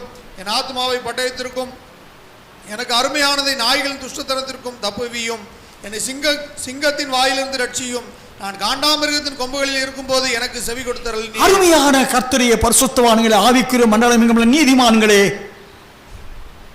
தேவனுடைய முடிவான தீர்க்க தரிசனமாவது அவருடைய பாடுகளின் நிமித்தமாய் மனுக்குலம் மீட்பு நிறைவடைந்து அவர்கள் நித்தியத்தில் நித்தியமாய் வாழ தன்னையே அவர் அர்ப்பணித்துக் கொண்ட ஊழியத்தின் பாதையை இங்கு அறிவிக்கிறார். To give the eternal life of the humankind, God has suffered like this any tribulation in this world. We can read in the book of Isaiah 53 and the same way Psalms 22, because to show his love to the humankind and make them to save and put them into the God's glory. வேதத்திலே இந்த ஊழியம் 1 வசனம் சங்கீதம் 22:1 என் தேவனே ஏன் என்னை கைவிட்டீர், Eli Eli லாமா சபக்தானி என்று அங்கலாய்த்து கண்ணீர் விட்டு கதறுகின்றார். மனுக்குலம் மீட்புக்காகத்தான் செய்ய போற ஊழியத்தை பாதையை கண்டு. So with the heart of full sorrow, God lamented like this, my God, why should you forsaken me? So that's the longing of our Lord Jesus Christ because of the salvation for the humankind. மத்தேயு 27:52 வசனத்தின்படி எல்லாம் முடிய பிதாவே என் ஆயுளுக்கு ஒப்புக் கொடுக்கிற எல்லாம் முடிந்தது என்று சொல்லுகிறார். That's why God told in the book of Matthew chapter 27 verse 52, my God, I hand over my spirit unto thee. மனுக்குலம் all is finished. மனுக்குல மீட்பை நிறைவு செய்ய அனுப்பப்பட்டு வந்த இந்த இயேசுவானவர் தன் பிதா தனக்கு கொடுத்து அனுப்பின அந்த ஊழியத்தை, இந்த வேலையை அவர் ஜெயமாய் முடித்தபடினால் எல்லாம் முடிந்தது என்று அவர் ஒப்புக்கொடுத்த ஆவியை பிதா ஏற்றுக்கொண்டு சிங்காசனத்திலே அமர்த்தி வைத்தார். God sent only his begotten son just to fulfill all the prophecies of the Bible. That's why Jesus told to him, Lord, it is finished. My God, I submit my spirit unto thee. Then God called him and gave a seat to his right throne. ஒருவேளை கெத்செமனேயிலே ஆண்டவரே இந்த பாத்திரம் என்னை விட்டு நீங்கட்டும் என்ற வேண்டுதலை பிதா கேட்டு, சரி மகனே இதோடு உன் ஊழியத்தை நிறுத்திக்கொள் என்று சொன்னாலோ, அல்லது if God accepted the prayer, Lord, if it is thy will, please remove this vessel from me, then what happened? கோர கொல்கதா மலையிலே என் தேவனை ஏன் என்னை கைவிட்டீர் என்ற குமுறல்களோடு கூடிய வேண்டுதல்களை கேட்ட பிதா, சரி மகனை போதும்படி நிறுத்தி கொண்டிருந்தாலோ, அல்ல இவர் இதற்கு மேலே என்னால் ஊழியம் செய்ய முடியாது என்று மறுத்தாலோ மறுதலித்திருப்பார் என்றால் சிங்காசனம் அமர்ந்திருக்க முடியாது. In the same way, in the cross, the mountain of Golgotha, Jesus Christ cried like this, Lord, my God, why should you forsaken me? If God say, okay, my dear son, it's enough, come to me. If the things like happen, Jesus would have left the right throne of God. இப்பொழுது வெளிப்படுத்தல் 5ஆம் அதிகாரத்தில் 2ஆம் வசனத்தில் புஸ்தகத்தை திறக்கவும் அதன் முத்திரைகளை உடைக்கவும் பாத்திரவான் யார் என்று மிகுந்த சத்தமிட்டு கூப்பிடுகிற பலமுள்ள ஒரு தூதனை கண்டேன் என்று அறிவிக்கப்படுகிறது. That was the highest crying. There sound was there. Who can able to take the book and who can able to break the seal and show to the people? வானம் பூமியின் கீழே இருந்த ஒருவராயிலும் அந்த ஊழியம் செய்ய வர ஒப்பு கொடுக்கவில்லை. In the heaven and under the earth, nobody is there to hand over this ministry. அப்பொழுது திவ்யவாசன யோவான் அழுகின்றார். ஒருவரும் இல்லையே. அவருடைய கவலை என்ன? மனுக்குலம் மீட்பு நிறைவடைய வேண்டுமே. இந்த ஏக்கத்தினாலே புஸ்தகத்தை வாங்க அவற்றினுள் எழுதப்பட்டிருக்கிற ஊழியத்தின் பாதை, புலம்பல், தவிப்பு, ஐயோ என்று அங்காய்த்து செய்யக்கூடிய ஊழியத்தை செய்ய ஒருவரும் வரவில்லையே என்று அவர் அழுகின்றார். After hearing all these things, Apostle John crying like this, Lord, who is going to receive this book? Who is going to reveal the seal? Oh, none is there. Lord, what is your will? Please, Lord. It's the crying of the Apostle John. அருமையான ஆவிக்குரிய மண்டலமே, இந்த ஊழியர் மகநாட்டில் பங்கடைந்திருக்கிற பரிசுத்த சாணாவதிகளே, So, my dear spiritual leader and the ambassador of Christ, those who are willing to attend this conference, நீங்கள் தேவனுடைய சாணாவதி ஸ்தானத்தின் அதிபதி என்றால் பிரதான ஆசாரியன் என்று பொருளாயிருக்கிறது. so we are the ambassadors of Christ. What's the meaning of ambassador? Ambassador is nothing but high priest. அப்படின்னா தேவனுடைய சாணாவதி ஆகிய ஊழியர்களை பரிசுத்தவான்களே, நாவிக்குரிய மண்டலம் எங்கும் உள்ள தேவனுடைய சபைகளுடைய பரிசுத்தவான்கள் ஊழியர்களே, தேவனுடைய சித்தம் இந்த பூமியுள்ள பரிசுத்தவான்களானவர்களை அவர் மீட்க சித்தம் கொண்டு உங்களை அழைக்கிறார். So we are all the ambassadors of God, just to call to give the salvation to the heathen people as well as Israelites and also the men of God. அந்த ஊழியத்தின் பாதை அருமைய இரட்சகர் செய்த ஊழியத்தை பாதையாகவே அந்த ஊழியத்தின் பகுதி உங்களுக்குரியதாய் வைக்கப்பட்டிருக்கிறது. So the part of the ministry is handed over to us just to fulfill the ministry of our Lord Jesus Christ. வேதத்திலே 1 பேதுரு புத்தகம் 1ஆம் அதிகாரம் 10-11 வசனங்களில் நாம் வாசிக்கிறோம், கிறிஸ்துவானவர் பாடுபடவும் பின்பு எழுந்திருக்க வேண்டியது என்று அங்கு எழுதப்பட்டிருக்கிற சத்தியத்தை நாம் வாசிக்கிறோம். So 1 Peter chapter 1 verses வாசிக்கலாம். 10 and 11, it says like this. உங்களுக்கு உண்டான கிருபையை குறித்து தீர்க்கதரிசனம் சொன்ன தீர்க்கதரிசிகள் இந்த ரட்சிப்பை குறித்து கருத்தாய் ஆராய்ந்து பரிசோதனை பண்ணினார்கள். தங்களுள்ள கிறிஸ்துவின் ஆவியானவர் கிறிஸ்துவுக்கு உண்டாகும் பாடுகளையும் அவைகளுக்கு பின்வரும் மகிமைகளையும் முன் அறிவித்த போது இன்ன காலத்தை குறித்தார் என்பதையும் அந்த காலத்தின் விசேஷம் என்னது என்பதையும் ஆராய்ந்தார்கள். சோத்திரம் 10 வாசிங்க தம்பி. 10 தாங்க. 10 வாசிங்களா?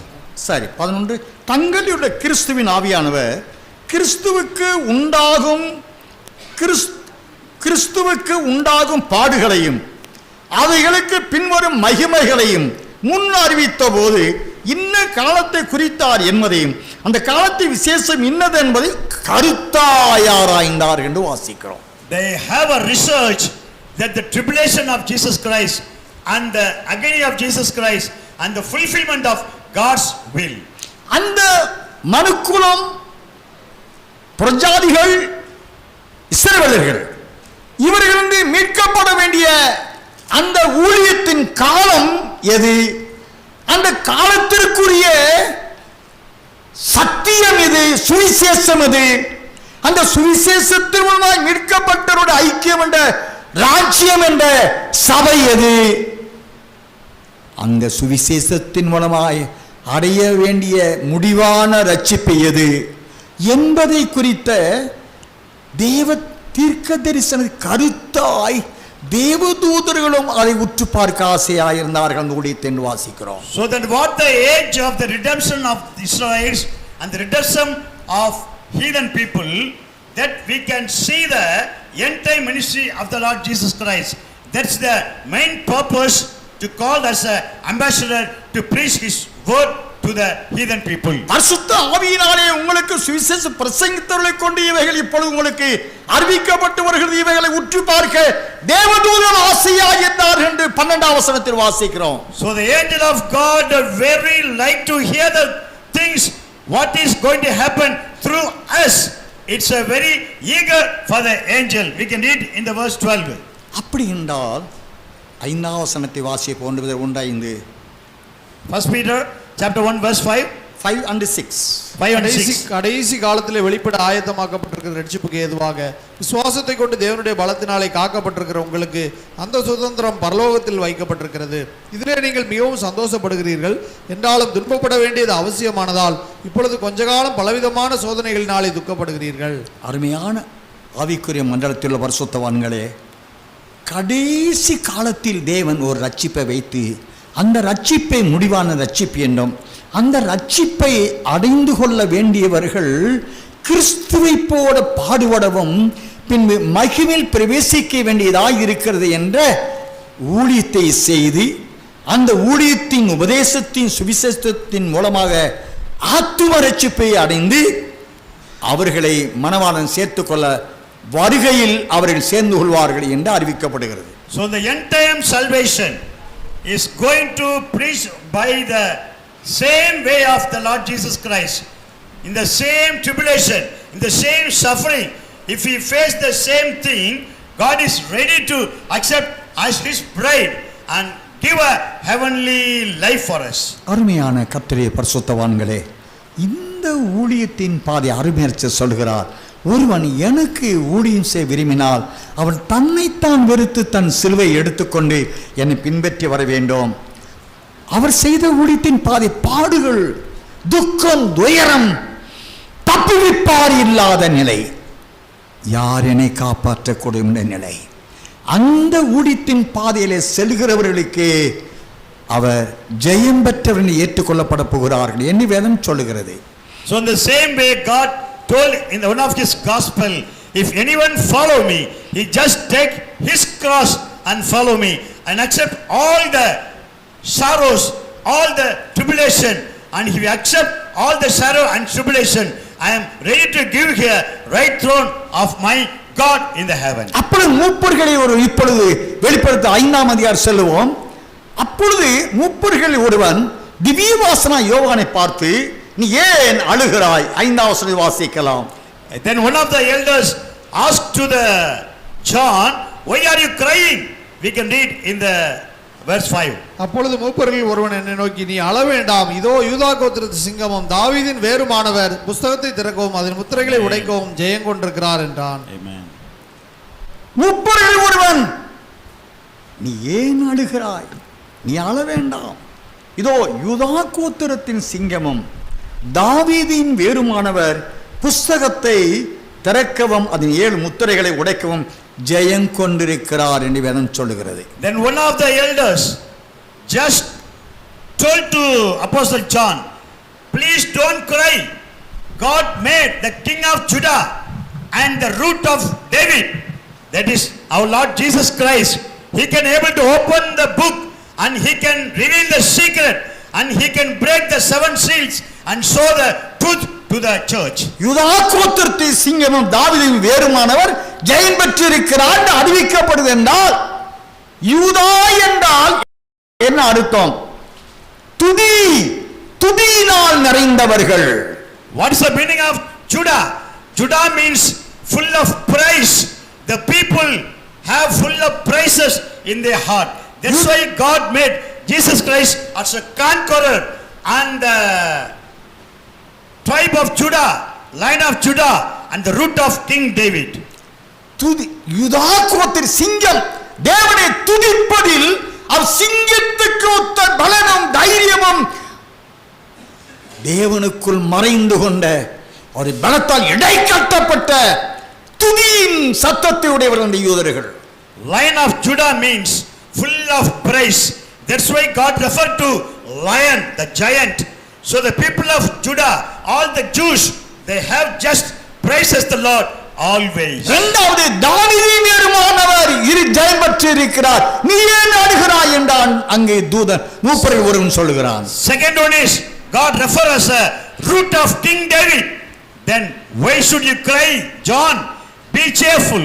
தாவீது என்றால் பிரியமானவன் என்று பொருளாய் இருக்கிறது. David means my beloved.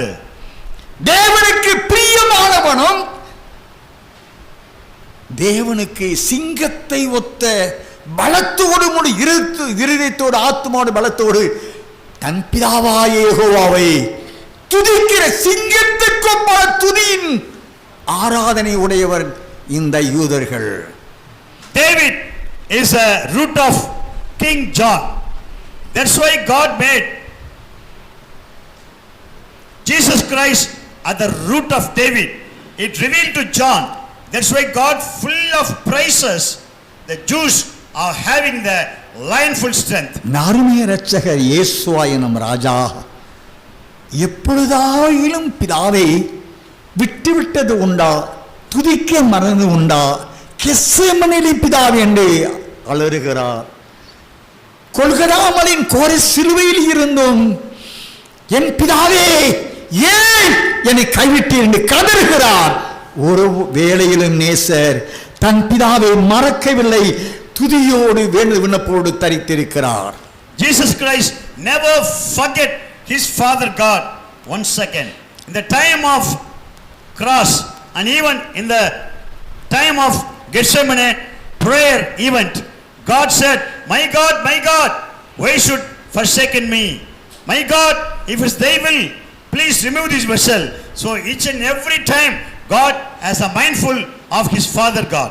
தாவீது என்ற பிரியமானவனாக நேசருக்குள் தாவீது வாழ்ந்த அவனுடைய சந்ததியில் பிறந்த இயேசுவாகிய தேவன் பிதாவுக்கு ஆண்டவரே உமக்கு பலியும் பானபலியும் குற்ற நிவாரண பலியும் சர்வாங்க தான பலி உமக்கு தேவை, உன்னீர் விரும்புகிறது ஆண்டவரே. பாடுகள் தவிப்புகள் ஐயோ என்ற கண்ணீர் விட்டு கதறக்கூடிய ஊழியத்தின் மூலமாய் நம் மனுக்குலம் மீட்பு நிறைவடைய வேண்டும், உம்முடைய வருகை சம்பவிக்க வேண்டும் என்பதற்காக தன்னை அர்ப்பணித்துக் கொண்ட ஊழியம் நம்முடைய மகிமின் மகாராஜா செய்தார். So the root of King David means David had a life of full of praise. That way God chose his generation to be beloved by his son Jesus Christ. That's why we can do the same thing of praising. God enabled us to do, have a throne right of his God. அருமையான தேவனுடைய பரிசுத்தவான்களே, மனுக்குலம் மீட்பு நிறைவடைய தேவனுடைய நியமம் இப்படியா இருக்கிறது. ஆனால் இன்றைய நாட்களில் ஆவிக்குரிய மண்டலத்தில் ஊழியத்தை நீங்கள் அறிந்தவர்களாக இருக்கிறீர்கள். So as we all know the spiritual realm, what is the kind of ministry we have to do in these days? God enabled us to do and fulfill his ministry in this world. தேவன் ரட்சிப்பை 3 நிலையில் வைத்திருக்கிறார். ஒன்று பொதுவான ரட்சிப்பு, யூதாவின் நிருபம் 3வது வசனத்தில் பொதுவான ரட்சிப்பு. முழு வேதாகமத்தில் உள்ள அத்தனை பேருக்கும் உரிய ரட்சிப்பு பொதுவான ரட்சிப்பு என்று ஏற்படுத்தப்பட்டிருக்கிறது. God made salvation into 3 categories. Number 1, we can read in the book of Judah, verse 3, because Judah has only 1 chapter, verse 3. Anybody can read? Verse 3. It's a common salvation.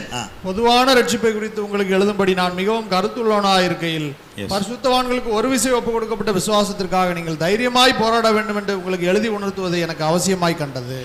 பழைய ஏற்பாட்டு கால பரிசுத்தவான்களுக்கு அல்லது நம்முடைய முற்பிதாக்களுக்கு ரட்சிப்பு நித்திய ஜீவன் அவர்கள் வாக்குறுதிப்படவில்லை, அவர்களுக்கு கானானை வாக்கு பண்ணினார்.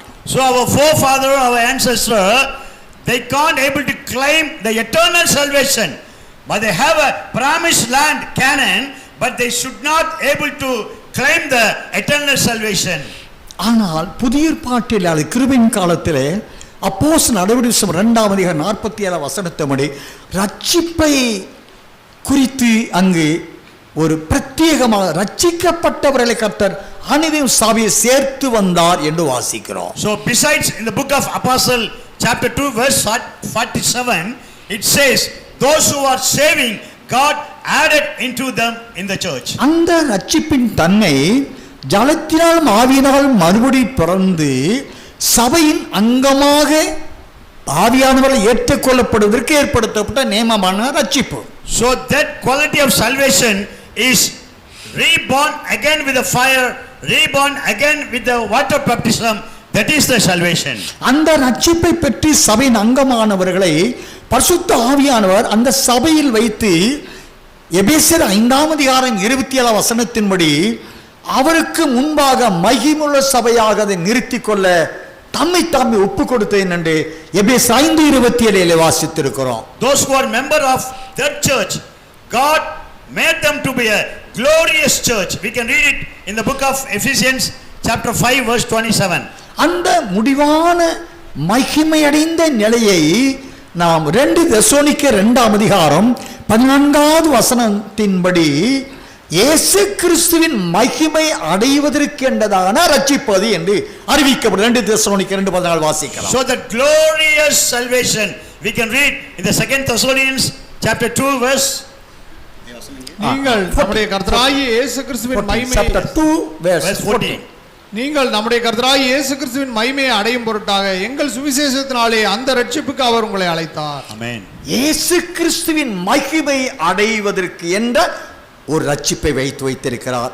அந்த ரட்சிப்பை அடைந்தவருடைய ஆத்துமா ரட்சிக்கப்படும் என்று 1:9 வாசிக்கிறோம். So to receive the glorious salvation of Jesus Christ, God enabled us to have this.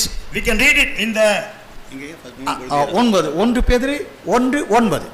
We can read first Peter chapter 1 verse 9. Yeah. உங்கள் விசுவாசத்தின் பலனாகிய ஆத்தும ரட்சிப்பை அடைகிறீர்கள். ஆத்தும ரட்சிப்பை அடைந்தவருடைய ஆத்துமாவை தான் அருமைய ரட்சிப்பை சேர்த்துக்கொள்ள வரப்போகிறார். So we can have the salvation of our soul. That's why God is ready to receive us. அந்த ஆத்தும ரட்சிப்பை அடைந்தவர்களை கொண்டுதான் வல்சர்ப்பத்தை வீழ்த்துகிறார் தேவன். God is going to fall down the serpent, those who are having the salvation of souls. அவனை வீழ்த்தின வேளையில் பரலோகத்திலுண்டான சத்தம் வெளிப்படுத்த 12 10-11 வசனங்களை வாசிப்போம். இப்பொழுது ரட்சிப்பும் வல்லமையும் தேவனுடைய ராஜ்யமும் உண்டாகியிருக்கிறது வாசிக்கிறோம். வாசிங்க. அப்பொழுது வானத்திலே ஒரு பெரிய சத்தம் உண்டாகி இப்பொழுது ரட்சிப்பும் வல்லமையும் நமது தேவனுடைய ராஜ்யமும் அவருடைய கிறிஸ்துவின் அதிகாரமும் உண்டாயிருக்கிறது. இரவும் பகலும் நம்முடைய தேவனுக்கு முன்பாக நம்முடைய சகோதரர் மேல் குற்றம் சுமத்தும் பொருட்டு அவர் மேல் குற்றம் சாட்டுகிறவன் தாழ தள்ளப்பட்டு போனான். Now the power and the salvation is proclaimed everlasting in the heaven. That's going to happen very soon. அருமையான தேவனுடைய சகாபதிகளே, முடிவான ரட்சிப்பு என்பது தேவனுடைய மகிமையை அணிந்து கொண்டு அசுத்த திருத்துவம் 2ஆம் வானம் முதற்கொண்டு பூமி பாதாளம் எங்கும் அவனை வியாபித்து இருக்கிற அவனை வீழ்த்தி அவனை ஜெயிக்க தேவனுடைய மகிமையை அணிந்து கொண்ட ஒரு ராஜரிக ஆசாரி கூட்டத்தை ஆயத்தப்படுத்துவதே இந்த முடிவான ரட்சிப்பின் ஊழியத்தின் நோக்கமாக இருக்கிறது. So the final salvation is to receive the glory of Jesus Christ. That glorious salvation is going to destroy all the powers of enemy, all the satanic forces, and made him to dust and just to do the ministry. That's why God called us for this glorious இந்த path. முடிவான ரட்சிப்பை அடைந்து கொண்ட அந்த பரிசுத்தவான்கள் செய்கிற ஊழியத்தின் நிறைவு சாத்தானை வீழ்த்துவது மட்டுமல்ல, அவனை அழித்து சாம்பலாக்குவது என்ற ஊழியத்தின் பாதையிலே வெளிப்படுத்த 12:11 வசனத்திலே மரணம் நேரடிகளாயிருந்தாலும் அதற்கு தப்ப முடியாத தங்கள் ஜீவனை மாறாமல் ஆட்டுக்குட்டி ரத்தத்தால் சாட்சிய வசனத்தை சாத்தானை ஜெயித்தார்கள் என்று சொல்லப்படுகிறது. Even that happened. They have made the blood of lamb, and with a witness word they overcome the Satan. They not only overcome the Satan, they destroyed all the satanic forces and made the victory conquered by the grace of God. அப்படி என்றால் சத்தத்தை கேட்கிற பரிசுத்தவான்களே, ஆவிக்குரிய மண்டலங்களே, நீதிமான்களே, தேவனுடைய சித்தம் ஆதியாகமம் 3:15 சாத்தான் தலை நசுக்க வேண்டும். So God's plan is just to crush down the head of the serpent, head of the Satan. That's why God called us, you and me, as an ambassador of Christ. எசேக்கியேல் 28:18 வசனத்தின்படி உன்னை பட்சிப்பதான ஒரு அக்கினி உன்னுடைய எழுப்பப்படும் உன்னை சாம்பலாக்குவேன் சொல்லுகிறார். God made a consuming fire through you and make the things to it destroy. We can read it from book of Ezekiel chapter 28 verse 18. எரேமியா 51 அதிகாரம் 10-11 வசனங்களை வாசிக்கலாம். Book of Jeremiah chapter 51 verses 10 and 11. கர்த்தர் நம்முடைய நீதியை வெளிப்படுத்தினார். நம்முடைய தேவனாகிய கர்த்தரின் செயலை சியோனில் விவரிப்போம் வாருங்கள். அம்புகளை துலக்குங்கள், கேடகங்களை நன்றாய் செப்பனிடுங்கள். கர்த்தர் மேதியருடைய ராஜாக்களின் ஆவியை எழுப்பினார். பாபிலோனை அழிக்க வேண்டும் என்பதே அவருடைய நினைவு. இது கர்த்தர் வாங்கும் பலி, இது தமது ஆலயத்திற்காக அவர் வாங்கும் பலி. அம்புகளை துலக்குங்கள். எரேமியா 51. You can chase the arrows. அம்புகளை துலக்குங்கள், கேடகங்களை நன்றாய் செப்பனிடுங்கள். You can take the arrows and build a shield in a good manner. கர்த்தர் மேதியருடைய ராஜாக்களின் ஆவியை எழுப்பினார். God is going to overcome the Midians. பாபிலோனை அழிக்க வேண்டும் என்பதே அவருடைய நினைவு. So the thinking of God is destroying the Babylon regime. ஆவிக்குரிய மண்டலத்தில் பரிசுத்த சபைகளே, சபையின் ஊழியர்களே, பரிசுத்த புதிய மனவாட்டி சபையின் ஊழியர்களே, நீ ஊழியராக வந்திருக்கிறது நோக்கம் என்ன? புசித்து குடித்து வெறிக்க அல்ல, தேவ ஜனங்களை ஏமாற்றி காணிக்கை பற்றி நிரப்பி உன் உலக வாழ்க்கையை சந்தோஷம் நடத்துவதற்கான ஊழியத்துக்கு நீங்கள் வரவில்லை. வந்திருப்பது உங்களை அனுப்பின ஊழியத்தை அனுப்பின ஒரு பிதாவுடைய நினைவு என்ன? உங்களை அனுப்பின பிதாவுடைய நினைவு என்ன? பாபிலோனை அழிக்க வேண்டும். So the purpose of this conference, not just to eat and have a fellowship only, but the purpose is to destroy the Babylonic kingdom things. இது கர்த்தர் வாங்கும் பழி. It's a revenge of God. இது தமது ஆலயத்துக்காக அவர் வாங்கும் பழி. For the sake of his church, God take revenge on the people. உடைய ஊழியம் சாத்தானை தோற்கடித்தது நிமித்தமாய் கொடியேற்றுகிற ஊழியம். To make the fail all satanic forces and take the banner up. அந்த ஊழியத்தை நீங்கள் சபையாய் செய்து நிறைவேற்றி முடிக்கிற பொழுதே நீங்கள் கொடியேற்றினீர்கள் என்று ஏற்றுக்கொள்வார். If you do the ministry in right way on his will, God is there to take up the banner upon you. கொடியேற்றினவர்கள் மாத்திரமே அல்லேலூயா என்று தேவனை ஆராதனை செய்து மகிமைப்படுத்த தகுதி உள்ள ஊழியர்கள் சபையாய் இருக்கிறது. Those who are taking the flag as a banner, we can able to say hallelujah. Amen. வெளிப்படுத்தல் 19 அதிகாரம் 1 முதல் 5 வசனம் வாசிக்கலாம். We can read it in the book of Revelation chapter 19 verses 1 through 5. இவைகளுக்கு பின்பு பரலோகத்தில் பிரலான ஜனங்கள் எடுக்கிற ஆரவாரத்தை கேட்டேன். அவர்கள் அல்லேலூயா, ரட்சணியமும் மகிமையும் கனமும் வல்லமையும் நம்முடைய தேவனாகிய கர்த்தருக்கே உரியது. அவருடைய நியாய தீர்ப்புகள் சத்தியமும் நீதியுமானவைகள். தன் வேசித்தனத்தினாலே பூமியை கெடுத்த மகா வேசிக்கு அவர் நியாய தீர்ப்பு கொடுத்து தம்முடைய ஊழியக்காரரின் இரத்தத்திற்காக அவளிடத்தில் பழிவாங்கினாரே என்றார்கள். மறுபடியும் அவர்கள் அல்லேலூயா என்று சொல்லி ஆர்ப்பரித்தார்கள். அவளுடைய புகை என்றென்றைக்கும் எழும்புகிறது என்றார்கள். 24 மூப்பர்களும் 4 ஜீவன்களும் வணக்கமாய் விழுந்து ஆமேன் அல்லேலூயா என்று சொல்லி சிங்காசனத்தின் மேல் வீற்றிருக்கும் தேவனை தொழுது கொண்டார்கள். மேலும் நமது தேவனுடைய ஊழியக்காரரே, அவருக்கு பயப்படுகிற சிறியோரும் பெரியோருமானவர்களே, நீங்கள் யாவரும் அவரை துதியுங்கள் என்று ஒரு சத்தம் சிங்காசனத்திலிருந்து பிறந்தது. அருமையான கர்த்தருடைய வேதாகமம் முழுவதிலும் தேடி பார்ப்பிருந்தால் அல்லேலூயா என்று 6 முறை இந்த 19ஆம் அதிகாரத்தில் சொல்லப்படுகிறது. யாத்திராகமம் 15ஆம் அதிகாரத்திலே சிவந்த சமுத்திரத்தை கடந்து வந்த பின்பு மோசே, மிரியாம் யாவரும் அல்லேலூயா சேனை கர்த்தர் ஜெயம் பெற்றார் நாங்க அறிவிக்கப்படுகிறது. தவிர வேதாகமத்தில் வேறு எந்த இடத்திலும் அல்லேலூயா என்ற வார்த்தை ஆவியானவர் எழுதவில்லை. So in all through the Bible, as we read in the same chapter, we can see 6 times hallelujah. But in the Old Testament, in the time of victory over the Egyptian with the Miriam, they have sang a song hallelujah. We can see that place only. அப்படி என்றால் அருமையான கர்த்தருடைய பரிசுத்தவான்களே, உங்களுடைய ஊழியத்தில் அல்லேலூயா என்ற ஆரவாரம் செய்கிறீர்கள். ஆராதனையிலே ஜெயம் பெற்றீர்களா? சாத்தானை தோற்கடித்தீர்களா? அவன் தலை நசுக்கினீர்களா? அந்த முடிவாக ரட்சிப்பை அணிந்து கொண்ட சாராதிகளாய் ஊழியர்களா? சபைகளா?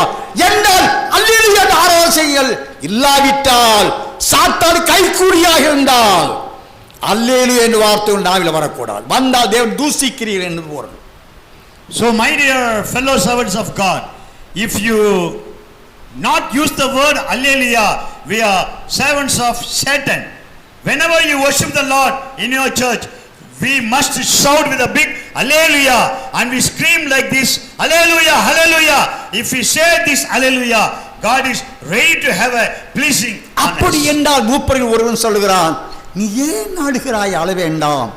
யூதா கோத்திரத்தின் சிங்கமும் தாவீதின் வேறுமானவர் சாத்தானை தோற்கடித்த ஊழியம் செய்து சிந்தின ரத்தத்தினாலே சகல ஜனம் மீட்கப்பட்டு இருக்கிறார், நீ ஏன் அழுகிறாய்? That's why one of the elders asked to John, why are you crying? Please don't cry. We can see the Lion of Judah and the root of David is overcome, and he has given all the conqueror to the people of his kingdom.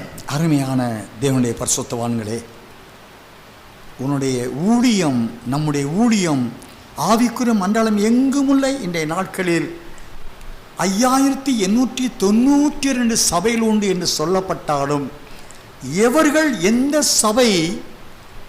சபையின் ஸ்தானாபதி சாத்தானை ஜெயித்தவர்களாய் ஊழியம் செய்கிறார்களோ அவர்களை தேவன் ஜெயம் பெற்றவர்களை ஏற்று சிங்காசனத்திலே அமர்த்தி வைக்க வரப்போகிறான்.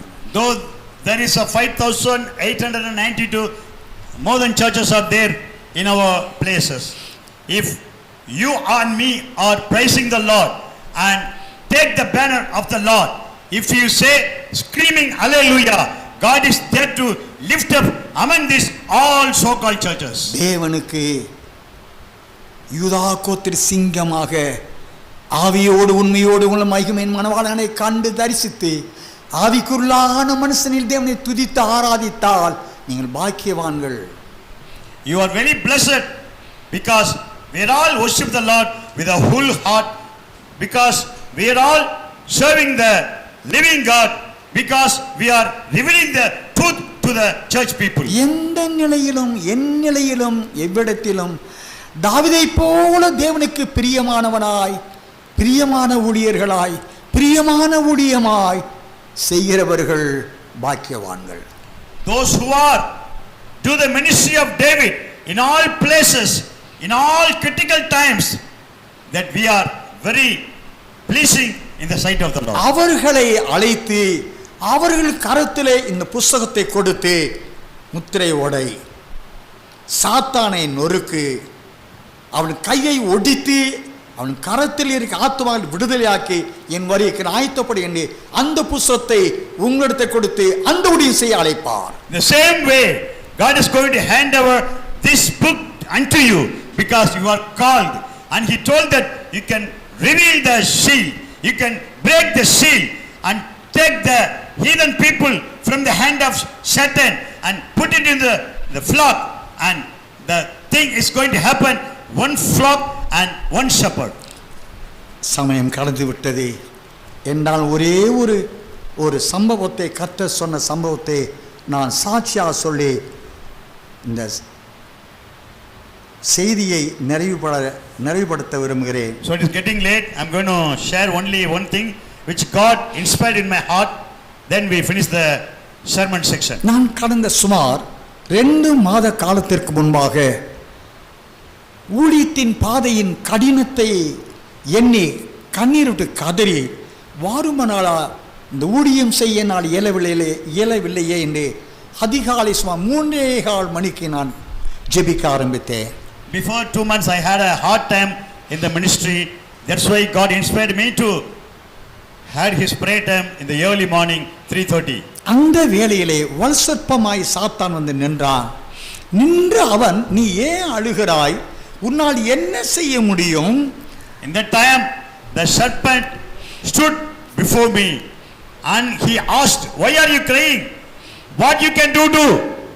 ஆவிக்குரிய மண்டலத்தில் உள்ள ஊழியர்களும் உன்னுடைய மனவாட்டி சபையில் சில ஊழியர்களும் என்னுடைய ஊழியர்களாய் இருக்கிறார்கள். All the servants of the church, even your prideful church, they are belonging to me.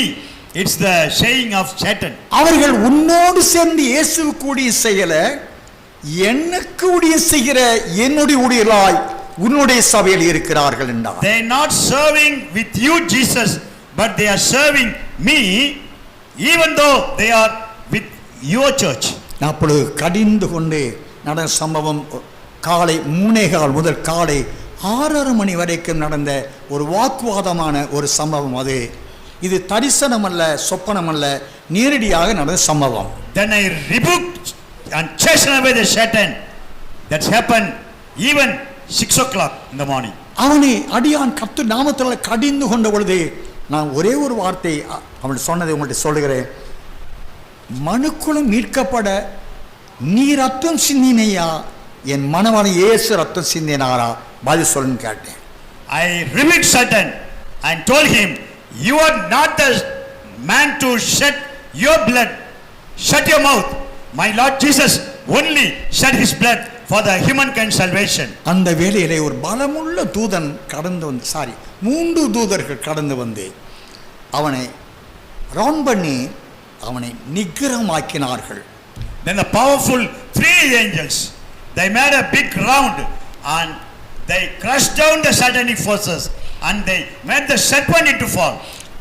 அவனோடு சாத்தானோடு வந்த மீதமுள்ள 3 வல்சர்ப்பத்தின் கையாட்கள் அலறி அடித்து கொண்டு போகும் சொல்லுகிறான், நீ மணவாட்டி சபையாய் என் உன் மணவாளனை சந்திக்க ஆயத்தப்படுத்திருவியா, நீ ஆயத்தமாவியா, நான் பார்க்கிறேன் உன்னை அப்படின்னா. All the 3 assistant serpent angels, they made a challenge on me. Are you make the people to ready meet the Lord? Let us see what is going to happen. என்றால் இந்த மணவாட்டி சபையிலே என்னுடைய ஊழியர்கள் இருக்கிறார்கள். Because in your church my servants are there. It's a saying of Satan. என்னுடைய ஊழியர்கள் என்னுடைய பிள்ளைகளை வைத்து இந்த சபை பூர்ணமடை விடாதபடி தடுப்பேன், நீ ஜெயமெட்டு பார்ப்பிய ஜெயமெடுப்பாயா என்று சவால் விட்டு சென்றான். With my servant, with my people, this church cannot be sanctified. It's a challenge of Satan. அடியானும் கர்த்தருடைய நாமத்தினாலே ஜெயிப்போம், இயேசு நாமத்தினாலே, இயேசு நாமத்தை கட்டுகிறேன் என்று சொல்லி அவனை கடிந்து கொண்டு ஆவியானவரால் அவன் விரட்டப்பட்டான். Then I rebuked and chastened the Satan in the name of Jesus. Get out from this place. Then God made a victory on me. அவன் போன பிறகு மறுபடியும் சபை விட்டு போன சிலர் சபையோடு ஐக்கியப்பட பல இடங்களிலிருந்து அவர் ரெக்வெஸ்ட் பண்ணி கொண்டிருந்தார்கள். After this vision happened, after these things happened, God made the people, those who are left from the church, they want us to join again to the church. Say hallelujah. கடந்த பல வாரங்களாக hallelujah. Hallelujah. Hallelujah. Amen. பல வருட காலமாக அவர் கேட்டுக்கொண்டிருந்த வேண்டுதல்களுக்கு அடியான் செவி கொடுக்க மறுத்தேன். காரணம், ஆண்டவர் அவர் ஏற்றுக்கொள்ள சொல்லவில்லை. Because many years the people, those who are left from church, they request to me to join us in our church, but God not inspired me anything. That's why I refused a bit time. இங்கே சாத்தான் சவால் விட்டு சென்ற பொழுது அடியான் உள்ளத்திலே மிகுந்த பாரம், ஆண்டவரே இந்த ஆத்துமாக்கள் எல்லாரும் நரகத்தில் வேக போகிறார்களே, நான் கதறினை கண்ணீரோட்டை அழுது புலம்பினேன். Then the challenge of Satan made me to cry, oh Lord, if they not come into the church, if they not join into the flock, if they be pity too in the hell, Lord, please forgive me, let them come and rejoin to the church. எப்படியால் ஒரு வார்த்தை மாத்திரம் அனுமதி கொட ஆண்டவரே, அவரை சேர்த்து கொண்டேன் என்று மாத்திரம் சொல், நானே அவள் வீட்டுக்கு சென்று அவளை அழைத்து வருகிறேன் ஆண்டவரே கெஞ்சினேன். Lord, allow me to let the people come to the church. Please give me permission. Please tell the word, Lord. That's a prayer of mine to the Lord Jesus Christ. குறிப்பாக ஒரு சில ஆத்துமாக்களை குறித்து அடியான் மன்றாடினேன். Especially one of the few elders, one of the few peoples, particularly I pray to the Lord. என்றால் ஆண்டவரை அந்த அளவுக்கு அவர்கள் துக்கப்படுத்தினவர்கள், ஆனால் அவர்களுக்காகவும் வேண்டிக் கொண்டிருந்தேன். Because that much they hurt the Lord. That's why I made a very sincere prayer to the Lord. Let them change their heart and come to the church. அந்த அப்படிப்பட்ட கான்வர்சேஷனில் நடந்த சம்பவம், ஆண்டவரே அந்த ஆத்மாவை சேர்த்துக்கொள்ள அனுமதியும், இல்லாவிட்டால் சேர்க்க வேண்டாம்னு சொல்லிவிட, ஏதாவது ஒன்று சொல்லுங்க, பல நாட்கள் நான் மன்றாடி கொண்டிருக்கிறேன் என்று மறுபடியுமாக நான் கெஞ்சினேன். So in the time of final conversation, I made a promise to the Lord. Lord, you just tell whether I have to join the people into the church or not. please show the instinct, Lord. சில மணி நேரம் அமைதலாயிருந்த அன்பின் ஆண்டவர் எசேக்கியேல் 33ஆம் அதிகாரம் 1 முதல் 11 வசனங்களில் குறிப்பாக 6வது வசனத்தை அன்பின் ஆண்டவர் சொன்னார். After a few hours silent, God showed me a word from Ezekiel chapter 33 verse 6. காவல்காரன் பட்டயம் வருவதை கண்டும் அவன் எக்காலம் ஊதாமலும் ஜனங்கள் எச்சரிக்கப்படாமலும் பட்டயம் வந்து அவர்களில் யாதொருவனை வாரிக்கொள்கிறது உண்டானால் அவன் தன் அக்கிரமத்திலே வாரிக்கொள்ளப்பட்டான், ஆனாலும் அவன் இரத்தப்பழியை காவல்காரன் கையிலே கேட்பேன். அருமையான கர்த்தருடைய பிள்ளைகளே, காவற்காரன் அல்லது ஜாமக்காரன் என்ற ஊழியக்காரன் ஆபத்து வருகிறது, அந்தி கிறிஸ்துவின் காலத்தில் உபத்திரம் மகாபுத்திரம் வரப்போகிறது, அதனால் யோர்தான் புரண்டு வரப்போகிறது, நீ காலாட்களோடே ஓடுவதை நீ பலவீனமாயிருந்தால் குதிரைகளோடு நீ எப்படி ஓடப்போகிறாய்? ஒருவர் கிரியை செய்யக்கூடாத நாக்காலம் வருகிறதே, இந்த ஆபத்து வருகிறதை அறிந்த ஆண்டவர் அடிமையை எச்சரித்தார். அறிந்த என் தாசனே. So man of God is nothing but a watchman for the people. God told me that if you are running weary into the workers people, how you can run with the horses? So you made the people to come to the church. It's the challenge before me. இந்த சத்தியத்தை அறிந்த நீ வரப்போகிற ஆபத்தை குறித்து நீ என் ஜனங்களுக்கு என் பிள்ளைகளுக்கு நீ அறிவிக்காவிட்டால் அவர்கள் மாய்ந்து போவார்கள், மரித்து போவார்கள், அவருடைய ரத்தப்படி உன்னிடத்தில் கேட்பேன். So you know the truth. The truth said going to set the free the people. That's why you just go to the people and give a warning to the people. Let them come to the church and make me happy. வரும் ஆபத்தை அறிந்த நீ அதை அவர் எச்சரித்தும் அதில் செவி கொடுக்க மறுத்து அவர்கள் தொடர்ந்து மனந்திரமாக போவார்களானால் அவர் சாகவே சாவார்கள், அவர் ரத்தப்படி அவர் மேல் சாரும். Your duty is just to proclaim whatever the things I have told you. If the people hear, let them have a life. If they not hear, let it die away. அப்பொழுது எக்காலம் ஊதி அறிவி. அப்போ நான் கேட்டேன், எல்லாரையும் ஆண்டவரே என்று கேட்ட பொழுது இல்லை, என்னுடைய சபை என்னுடைய திராட்சை தோட்டம் பூவும் பிஞ்சுமாயிருக்கிறது, எல்லாரும் என்ற கூட்டத்திலே சிறுநரிகளும் குறுநரிகளும் சேர்ந்து வந்து திராட்சை தோட்டத்தை எடுத்து போடுவார்கள், நீ ஜெபிக்கிறவர்கள் யாரை சேர்த்துக் கொள்வேன் சொல்கிறேனோ அவர்களை சென்று அழைத்து வா என்று சொன்னார். You make to preach the trumpet, then I will make the vineyard into the fruitful one. I can remove all the small buds of the root and make the vineyard into the fruitful one. ஆகினால் இந்த நிமிஷம் வரைக்கும் வர விரும்பினவர்கள் சாத்தான் மறுபடியும் அவர்களுக்கு இருமணத்தை உண்டாக்கின பொழுதும் கூட அடியான் தொடர்ந்து அவரோடு தொலைபேசி மூலமாய் பேசிக்கொண்டு ஆண்டவர் வரப்புகிறார், மனந்திரும்பு சௌரனே, மனந்திரும்பு, ஏன் தாமதிக்கிறாய், சீக்கிரம் என்று இந்த ஊழியமாக ஆட்டுக்கு கூட அவரை நான் கூவி அழைத்து வந்திருக்கிறார்கள். So that's why until this day, until this time, I call the people over the phone and ask them to come to the church.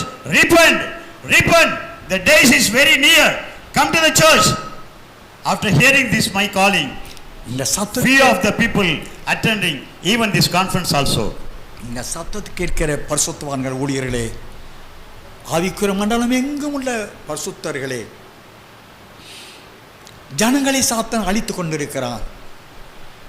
சத்தியத்தை அறிந்து சபைக்கு வந்த நிலையிலும் கூட சபைகளில் முடிவான ரட்சிப்பை அறிவிக்க அவர்களுக்கு அந்த வெளிச்சம் கிடைக்காதபடியினால், இதோ ரட்சிக்கப்படுங்க, ஜலத்தின் ஆவியில் மனம் திரும்புங்க, சீயோனுக்கு போயிருவேன் என்று அபத்தமாய் அவர்கள் அறிவித்து ஜனங்களை வரிக்கின்ற ஆயத்தப்பட தடுக்கிறார்கள்.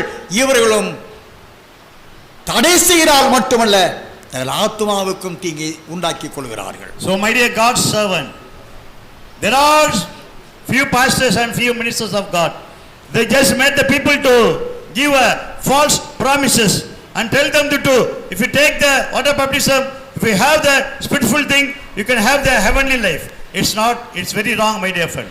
So God is telling that if you say the truth, and the truth will set the people free, and let the people come to the church and know the glorious heavenly realm of the people. கடைசி கால ஊழியம் என்பதே அருமை இரட்சகருடைய வருகையிலே மீட்கப்பட்டவன், தன்னை சிருஷ்டித்தவருடைய சாயலுக்கு ஒப்பானவன், ஜீவ ஆத்மாவானவன், இந்த நிலையை அவன் அடைந்து கொள்ள அவன் ஆத்மா ரட்சிக்கப்படுவதற்குரிய முடிவான ரட்சிப்பை சார்ந்த சத்தியத்தை அறிவிக்கிற ராஜ்யத்தின் சுவிசேஷ ஊழியம் செய்யவே நாம் அழைக்கப்பட்டு வந்திருக்கிறோம். So the end time ministry is to have a glorious image of God and to have the gospel of his kingdom. Then we met the people to see the heavenly realm of the life. இந்த ஊழியத்தை செய்கிற தேவனுடைய பரிசுத்தர்களே, நீதிமான்கள், மனவாட்டியானவர்கள், அந்த ஊழியம் செய்ய உண்மையாகவே உங்களுக்கு விருப்பம் இருக்கும் என்றால் இந்த ஊழிய மகநாட்டில் நீங்கள் தொடர்ந்து தங்கியிருக்கலாம். ஒருவேளை மேலோட்டமாக நீங்கள் ஜலத்தினா ஆவியினால் மறுபடி பாருங்க, சபைக்கு வாங்க, காணிக்கை போடுங்க என்ற நிலைக்கு உட்பட்ட ஊழியம் செய்தால் தயவு செய்து இங்கே வர வேண்டாம் ஊழியர்களே. அதற்குரிய சபையில் உண்டு, அதற்குரிய ஊழியர்கள் அங்கே சென்று விடுங்கள். So as we are attending this holy New Jerusalem Bride Church, so we are coming to hear and know the deep truth of the Lord. If you are in the face like truth, giving baptism, filled with the Spirit, that's just a faceful truth, man. So if you are be attentive and have this deep revelation, just be here with the conference all through these 4 days. இந்த ஊழியர் மாநாட்டில் சபையின் தீர்க்கதரிசிகளாக இருக்கிறீர்கள், மேய்ப்பர்களாக இருக்கிறீர்கள், பாஸ்டர்ஸாக இருக்கிறீர்கள், சுவிசேஷகராக இருக்கிறீர்கள், எல்டர்ஸ்களா மூப்பர்களாக இருக்கிறீர்கள். முடிவான ரட்சிப்பின் ஊழியத்தின் பாதை ஐயோ தவிப்பு புலம்பல் என்ற சிலுவையை சுமந்து முன்னோக்கி சென்று சாத்தானை ஒழித்து ஜனங்களை மீட்டு வருகிறே மாரநாத்தா என்று கூவி அழைக்கிற ஊழியர்கள் இந்த ஊழியர் மகனாட்டு தொடர்ந்து நிற்கலாம். விருப்பமில்லாதவர்கள் உங்களுடைய வேலையை பார்த்து போகலாம். So God has called us to do the fivefold ministry like prophecies, evangelists, pastors, teachers and apostles. Those who are with a full heart, you can be stay for the 4 days. If you are not interested, we are not bothered to leave this conference also, my dear fellow servants of God.